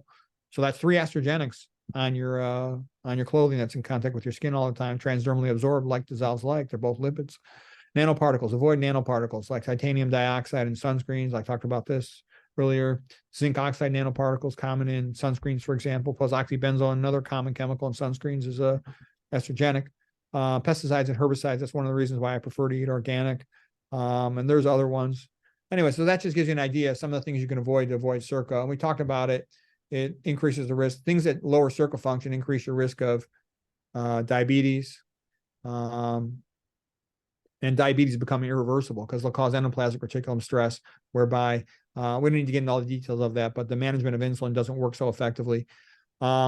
Increase your risk of heart failure. They increase your risk of atrial fibrillation and worsening of atrial fibrillation. Okay, they predispose you to being hypertensive. They make your platelets more prone to clotting. This is all bad. This is all stuff. Things that plug up arteries are bad. Okay. Things that narrow arteries are bad because they make you more hypertensive. They cause atherosclerosis. Plug up an artery in the brain, you got a stroke. Plug up an artery in the heart, you got a myocardial infarction and a heart attack. Not being able to regulate your intracytoplasmic calcium because your SERCA is not working, it makes you weaker too, because the muscle has to constantly be raising and lowering its cytoplasmic calcium. So those SERCA pumps have to work well if you're going to be optimal fitness and strength and endurance. They increase your risk of cataract as well, SERCA dysfunction, increase your risk of allergies because you're excessive mast cell degranulation, and they also decrease effective function in the immune system, so they increase your risk of cancer. So it's a good idea to try to have good SERCA function. What can you do to improve it besides healthy diet and avoiding toxins? Get your exercise, get your sunshine, you get your adequate potassium and magnesium from eating your plants, manage your stress, avoid unnecessary stress. Sometimes reframing your attitude can be helpful, because if you see certain things in a positive way, then the stress doesn't have negative connotations for you. Like for me, like let's say I have to prepare a presentation. Well, I kind of find it fun to prepare a presentation. So it motivates me, it energizes me. So that's good. That's called reframing your attitude. And for some things you can do that. For other things you won't be able to, but do it for the things that you can. Magnesium has other benefits. You get that from eating plants. It blocks the NMDA channel, the receptor in the brain for glutamate. So it helps to prevent excitotoxicity. Okay, now so that was a big discussion of SERCA. We're going to cover things a little bit different here. Okay, here's the next fairy tale. What does Hansel and Gretel remind you of? Okay, so the mama of Hansel and Gretel was dead, and I'll call that appreciation for natural human nature and health. And the stepmother, which is sort of the modern fake science that pretends to be real science from big pharma and big food, has taken them into the woods and abandoned them so that they might starve to death because they didn't have enough food at their regular house. And, initially they did pebbles, which worked, but then the second time they were taken out into the woods, they had breadcrumbs and the birds ate them and they were lost. They see the gingerbread candy house and the witch invites them in. And at first it seems like a good thing. They're getting all this tasty food, which is processed food with MSG and salt and fat added to it. And the witch is fattening up. She's going to eat them. And I said, it's kind of like big food fattening people up so big pharma can take their money because they get sick and need to take a bunch of pills. And the witch is a cannibal, is getting ready to eat them. All these fires lately, is the witch getting ready to eat you? And Hansel was in prison, but luckily they escaped. Okay, so anyways, getting back to this idea of the fires, it reminds me now of when Troy was burning. Okay, there was the book, the Iliad was about the Trojan War. Okay, because Helen of Troy had been taken away by the guy named Paris. Okay, it's a long story, but in the end, Troy was conquered by the Greeks, and the Trojans, many of them died. They perished in the fire.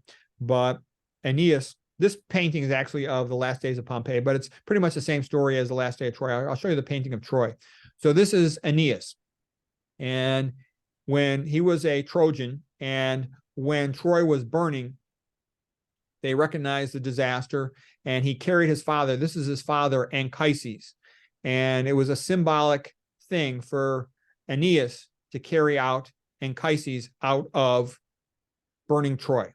And what it symbolizes was the idea of the younger generation must carry on the learning and the wisdom of the older generation. Okay. And it reminds me of this quote here by Will Durant. He's a great historian. He said, "The best a man can do is to learn about the good things in civilization and to try to transmit this to the next generation. If a man is fortunate, he will, before he dies, gather up as much as he can of his civilized heritage and transmit it to his children. And to his final breath, he will be grateful for this inexhaustible legacy, knowing that it is our nourishing mother and our lasting life. Civilization is not inherited. Civilization has to be learned. And if the transmission of the knowledge of civilization is interrupted, civilization will die." Okay, so Anchises did the right thing, carrying the knowledge and wisdom of his father Anchises out from Troy. And when I heard this and saw this, I realized what I must do.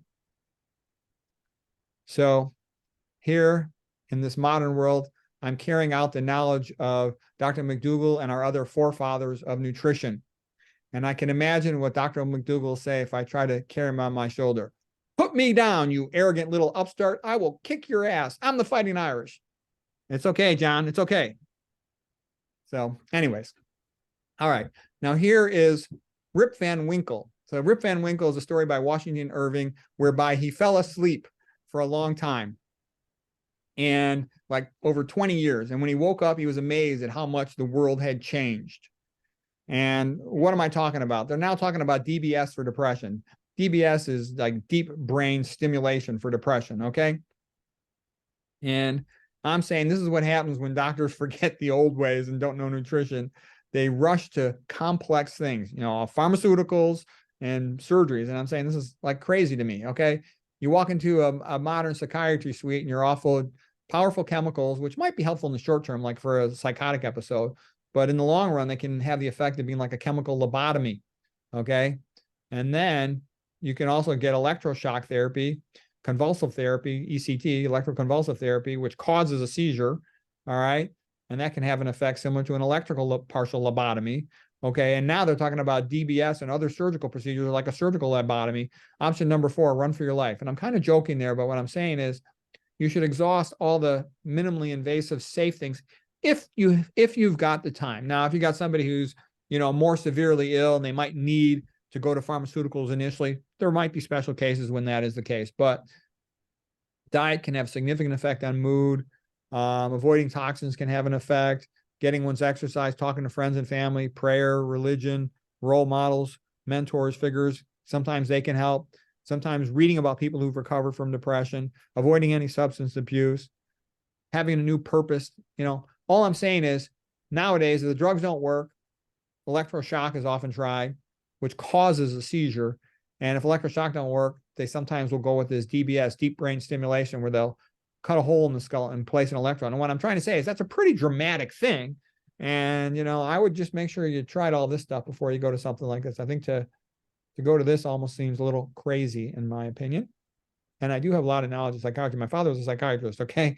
So I would talk to him, okay? And I think he had an exaggerated, my dad was a good guy. He never once lied to me. He was smart. He was nice. And he did the Did you best say he was a psychiatrist or a psychologist? My father was a psychiatrist. Wow. So he was quite involved with all this neuropsychopharmacology. I actually considered being a psychiatrist, but I didn't see it as being that challenging to me at the time. But in retrospect, I like the brain, and as a psychiatrist, anything you read about the brain, it kind of carries over to your job. So that might have been an okay thing in the long run. But I can see I learned so much about what you can do with medications to lower anxiety and stuff. So I would optimize all that stuff before I would jump to the pills. But okay, here's a neuron. You know, again, we show the cell body up here. Here's the axon. The action potential is transmitted from the cell body. Really, it initiates typically at the axon hillock, transmitted to the axon terminal. Calcium comes in, neurotransmitter vesicle merges with the plasma membrane, diffuses across the synaptic cleft, exerts an effect on the postsynaptic neuron. So here it is with the calcium. So the action potential, calcium comes in, neurotransmitter goes across the cleft.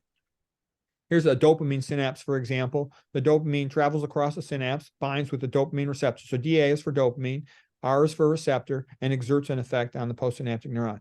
If you give an antipsychotic, what it'll do is it'll block, let's say, the dopamine receptor, and then you'll have less of a dopamine effect. It's thought that psychosis, like schizophrenia, is thought especially associated with dopamine increased amounts in the synapse. A lot of these theories are quite oversimplified. They're much less accurate than people think. So here's a simple synapse, let's say, for serotonin. Serotonin is released, goes across the cleft, binds to the postsynaptic receptor, and then it's taken back up in the serotonin reuptake transporter. So those are called SERTs, okay, a SERT. Okay, so if you give a drug like a typical antidepressants, you know, like Prozac or any of the other antidepressants that are serotonin selective reuptake inhibitors, they're called SSRIs, they will inhibit this serotonin reuptake, all right? But compensatory things will happen on the neuron. The neuron might make more SERTs, okay? The postsynaptic neuron, because now there's going to be more serotonin in the cleft, might downregulate some of those receptors. So it has fewer receptors, okay? The presynaptic neuron might make fewer serotonin vesicles. So what happens, what I'm trying to say is, when you take one of these pills, compensatory adaptations happen in the neuron, and they can become much more complex than you would first expect. Because a neuron quite often isn't just one simple synapse of a presynaptic and a postsynaptic neuron. That's illustrated to get the general idea. But in the real world, it's often more like a symphony, and there's multiple synapses all interacting together. And when you start changing one of them with a drug, all kinds of compensatory adaptations are happening around them. And what I'm getting at is, you might find yourself in a place where it's harder to get back to your original normal, okay? And I'm kind of joking. What did Dorothy say in The Wizard of Oz? There's no place like home. There's no place like home. And so what I'm trying to say is, be careful about excessive neuropsychopharmacology and staying on them a prolonged amount of time, or you can get adaptive changes in your neurons that might be very hard to recover back to normal from. And a lot of them have cognitive impairment effects in the long run.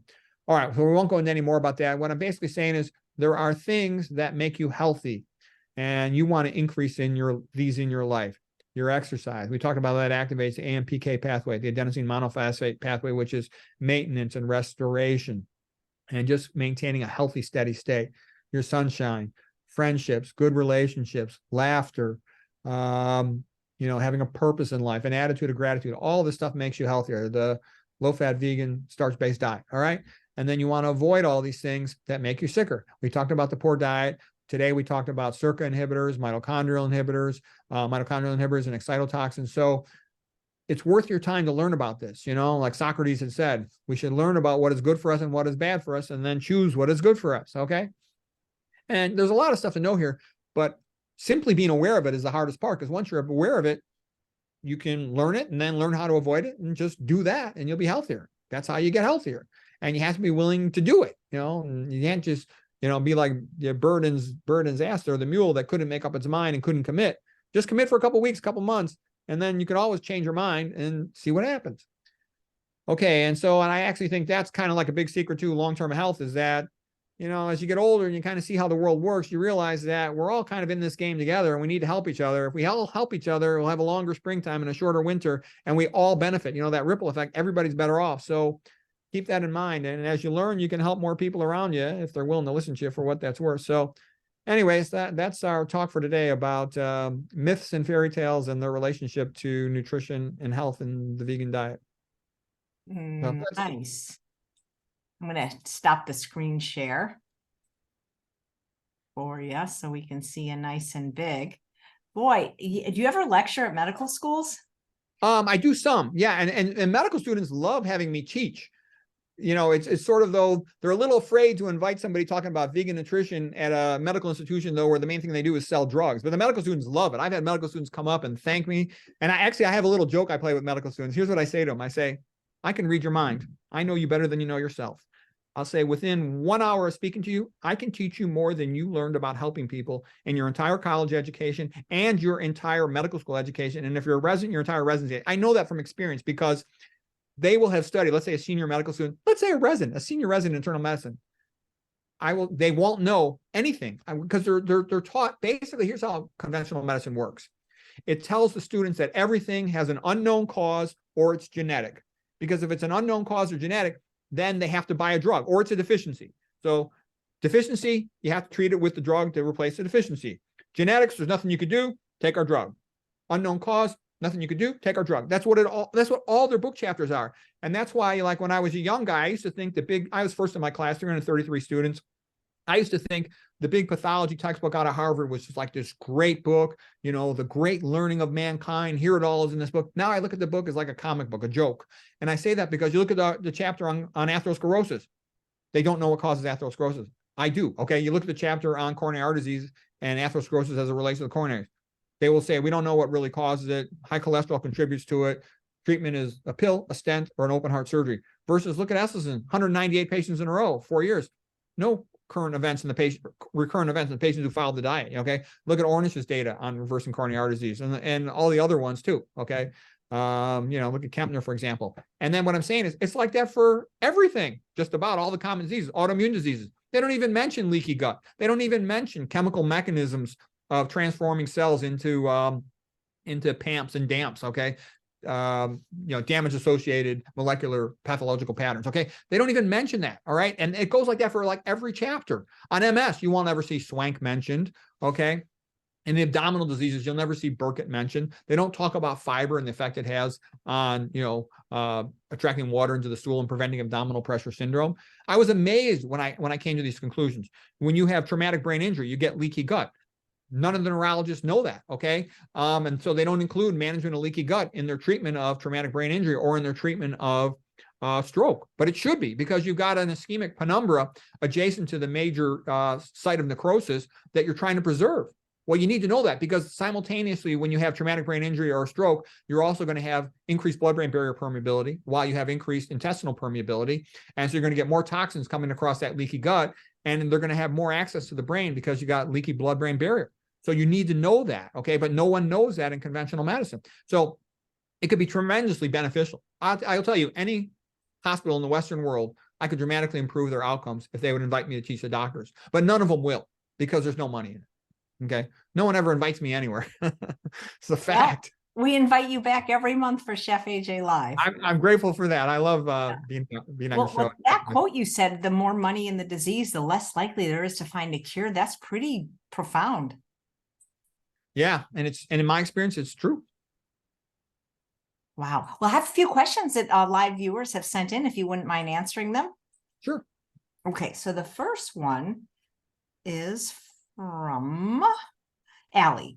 Dr. Rogers, if Botox Cosmetics or Botox for migraines, either one, do they have any effects on the brain or possibly for dementia in the future? I don't know. I don't work with Botox, so I wouldn't know.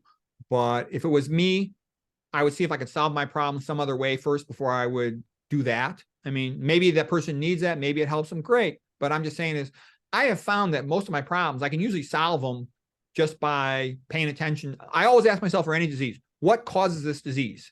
Because once you know what causes the disease, if you want to get better, you avoid the thing that causes it. That tends to be the best way to treat most things. And then I also ask myself, how can I build up this system? Like, let's say I have a physical weakness. Well, I'll just lift weights or exercise that area and make it stronger. And, so you can't always fix things in that way, but as much as you can, I always try that first. Right. Thank you.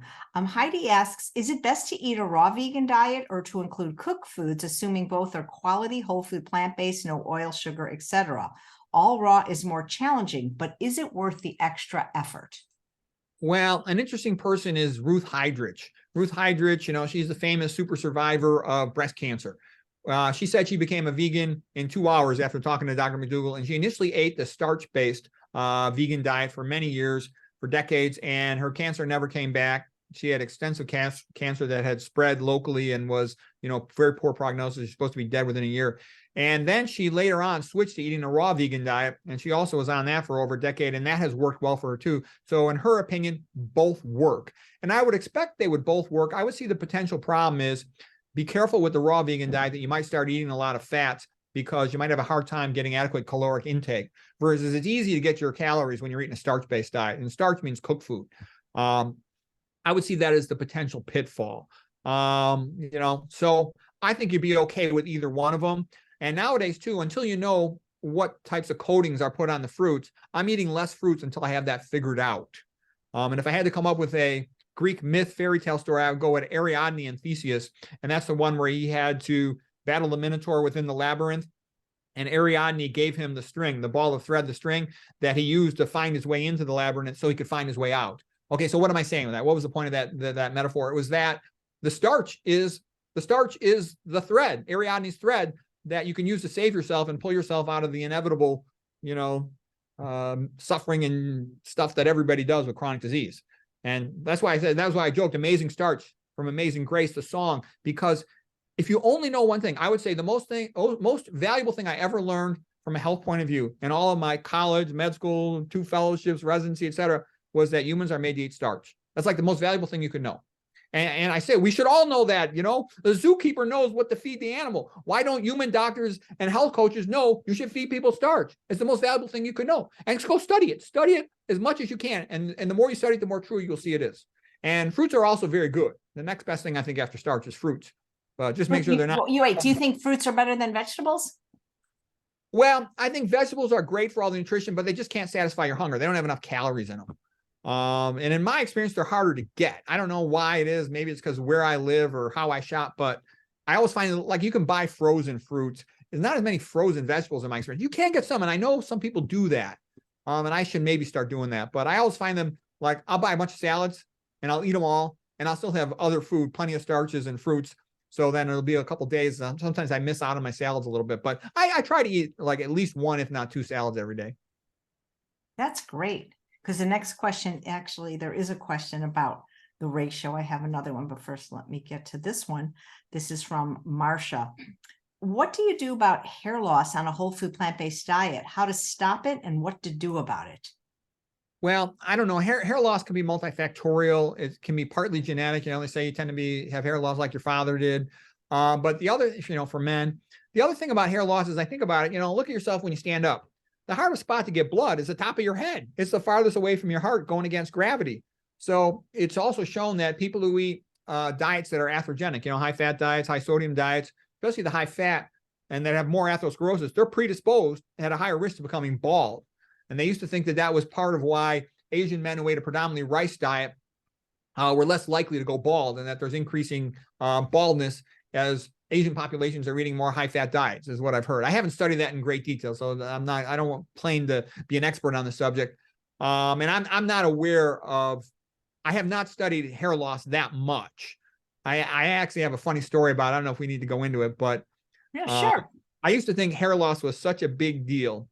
And, I liked this girl when I was about 30 years of age or 31 or something, and she didn't want to go out with me, and I couldn't understand why. And I thought maybe it's because I'm starting to go bald. So I think it was because I didn't have that. I was a little bit bald, not rot, just kind of a little bit. And so I asked my brother, my older brother, he's only 1 year older than me, but he thinks he's like 10 years older than me. And he's real kind of like rude to me and kind of insulting me. He's like, Pete, don't do it. He goes, I know how you are. You think you know what you're doing, but you're stupid. Do not, because I thought about going to a hair club for men and getting a hair. I didn't even know what they did. They put a toupee on your head. He goes, listen, you stupid idiot. I know how you think you know what you're doing. You don't. You're stupid. Now you listen to me. I don't care what they tell you. Everyone will be able to tell. And you're going to look like an idiot, and it's not going to look good. So don't do it. And you better listen to me. You don't fucking listen to me. You should listen to me. Okay. And I'm like, okay. And then I was going out to Boston that year. And it was like a new start for me, right? Leaving Chicago to go to Boston. And so I figured now's the perfect time to do it. So I went to the hair club for men there. And first a lady talks to me. She goes, oh, you have too much hair. I don't think you need our procedure. She goes, let me talk to my manager. So she goes back. She talks to the manager. The manager goes, oh, no. You'd be a fine customer because the manager has more experience, wants the money. Okay. And I'm a stupid young guy.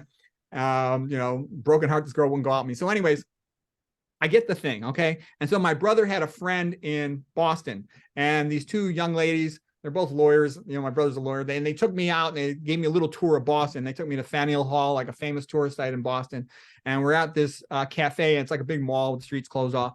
And so I'm turning my head to talk to the waiter. Out of the corner of my eye, I see him pointing to my head. This is like right my first week going out to Boston. I go, man, it's going to be a long year. I can't believe I did this. My brother was right. And so anyways, because I did get the hair toupee thing, okay? Because I thought that was what made a difference, okay? And then I noticed all these bald guys with nice girlfriends, nice women. I'm like, I'm an idiot. I can't believe I did this. Luckily, I'm in Boston. So right when I came back to Chicago with my next job, I had the thing removed, and I never went back to that again. But it was an embarrassing moment. It was another I told you so for my older brother, who always makes fun of me. That's funny. Okay. You were talking about your hierarchy, starch first, then fruit, then vegetables. And Jane said, Dr. Rogers recently said his diet was approximately 55% starch, 40% fruit, and 5% veggies. Why is the veggie component so low? Well, I would eat more vegetables if they were convenient, but I find that they're the fastest thing I keep running out of. I do like eating the veggies, and I've noticed, you know, like Ruth Hydras, she was riding her bike training for her marathons and triathlons. She got hit by a truck, and she had a big comminuted fracture in her leg, and she healed super fast.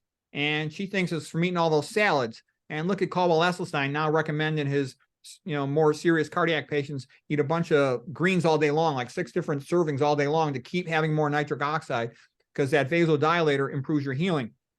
So I do think, in a perfect world, if everything is available, you got to remember, I'm a triple boarded physician who works long hours most of the time. I don't have a lot of time, and I just eat OMAD diet when I come home. And basically, salads run out a lot of times. Like, oh man, I'm running out of salads. I got to get back to the store one of these days. So it's just a question of availability. I mean, if I like had a perfect control, I would eat, you know, at least 2 salads every day. But it's just a little difficult for me to get them, but I think they're great, and I do recognize the benefits of all the nitrates leading to systemic nitric oxide vasodilation, which lowers your cancer risk, lowers your atherosclerosis risk. Nice. Paul said that you had expressed your concern over the usage of Appeal, and what can people do if they're concerned about it? Who can they write to? I know a few things about it. For example, Natural Grocers is a grocery store chain. I think they're based out of like Colorado or something like that. You can go to their website and then click on store locator, and you can see where all their stores are. So they don't use it at all in their stores. Earthbound Farms is an organic salad making company. I think they're based in California. I don't know for sure. I think they got a couple locations they're based, and they claim to not have it in any of their food products. I know they grow a lot of stuff in greenhouses where they'll even say 0 pesticides of any kind have been used on their food. So supposedly they don't use it. However, I can also tell you, I went to their website and I tried to click it. I put that into the search menu, and I couldn't find the word Apil on there. So I don't know. It's like, why don't you guys talk about it? Please tell us. Why don't you put it? If any company wants to sell more of their product, they could just put it on there. We don't use Apil, no GMO, you know, whatever, because it is a lot on organic food. So for what it's worth, that seems to be one thing you could do. What else could you do? I had a set of blueberries that I used to eat, and then I noticed that they used to often look quite irregular, and all of a sudden they changed the packaging and they all look perfect. So I said to myself, they're probably putting that stuff on it. I stopped eating them. Okay. And that's pretty much my attitude. If I sense the type of change like that, I'm pretty sensitive to things like that, I won't eat the product. It's thought to be more common in stuff that's displayed in open packages, you know, like to just have almost like a netting around it.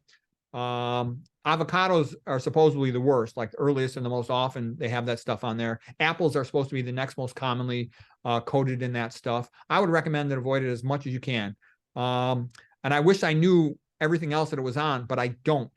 And I wish it was easier to find. I searched around quite a bit, but that was weeks ago. I should do another search to try to study it. Maybe new information has come about. Yeah, maybe you can talk, if you find anything, maybe you can talk about it next month, because, you know, do they even test this? Do they say things that are generally regarded as safe and then wait until consequences occur? My experience is that basically regulatory societies are a joke. I hate to say it, but you're on your own. You cannot expect regulatory societies to do the right thing or even to know what they're talking about. Basically, the way it works is big food companies, they have budgets of billions of dollars per year, and they can do whatever they want. You know, imagine you're some guy working in one of these, you know, regulatory societies that's supposed to make sure the food is safe. And the big food company tells you, look, pal, just give us approval and then you could retire next year and join our company. We'll pay you, 600,000 bucks a year. You only have to work, 4 hours a week. Just don't mess with us. And the guy goes, okay. And that's it. And so you can't trust them to protect the food supply. They're not going to do it. And because of that, you have to try to understand things as best you can. I can tell you a story. One time my son came to me and he was kind of pissed off and sad. He's in grade school. It was many years ago. And he said, Dad, the teacher ripped him off, gave him a bad grade on a paper he wrote. It was unfair. And I said, yeah, I think she did kind of screw you over, but unfortunately, that's kind of how life is. And it's not a big deal. I said, imagine you had a rabbit walking down a path in the forest. Okay. And the rabbit looks up in one tree and there's a hawk and he's kind of scared. The hawk might come down and kill him. He looks out on the other way and he sees a snake and he's scared the snake might kill him. And then he looks out another way and there's a couple coyotes and is afraid the coyotes might kill him.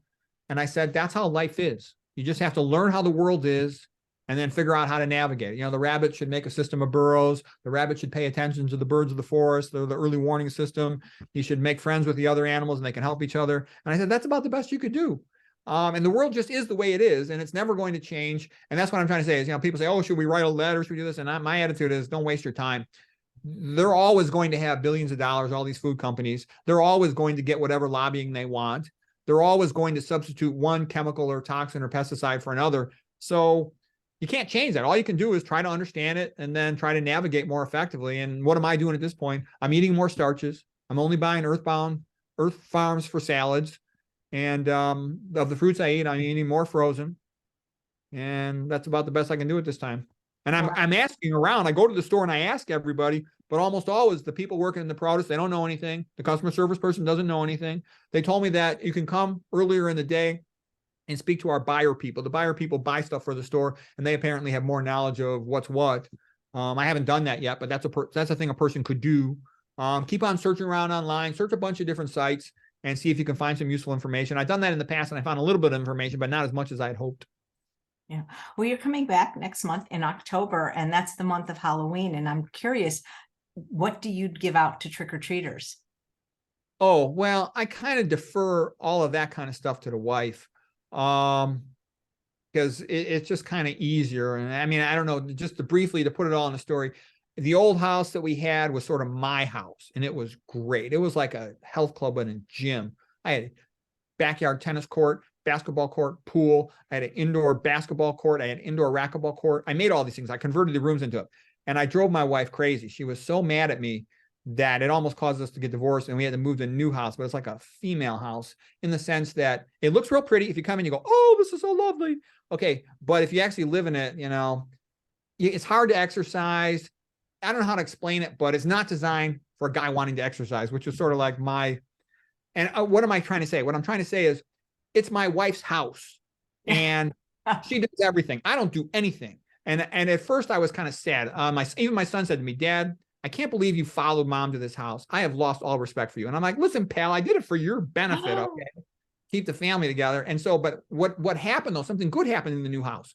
That it used to be the old house, everything was my problem. I have to cut the grass, I have to pay all the bills, I have to manage the pool. It took a lot of time. Now I do nothing. And that frees me up to have more time to write, more time to make YouTube videos. And I like that. So it actually ended up being okay.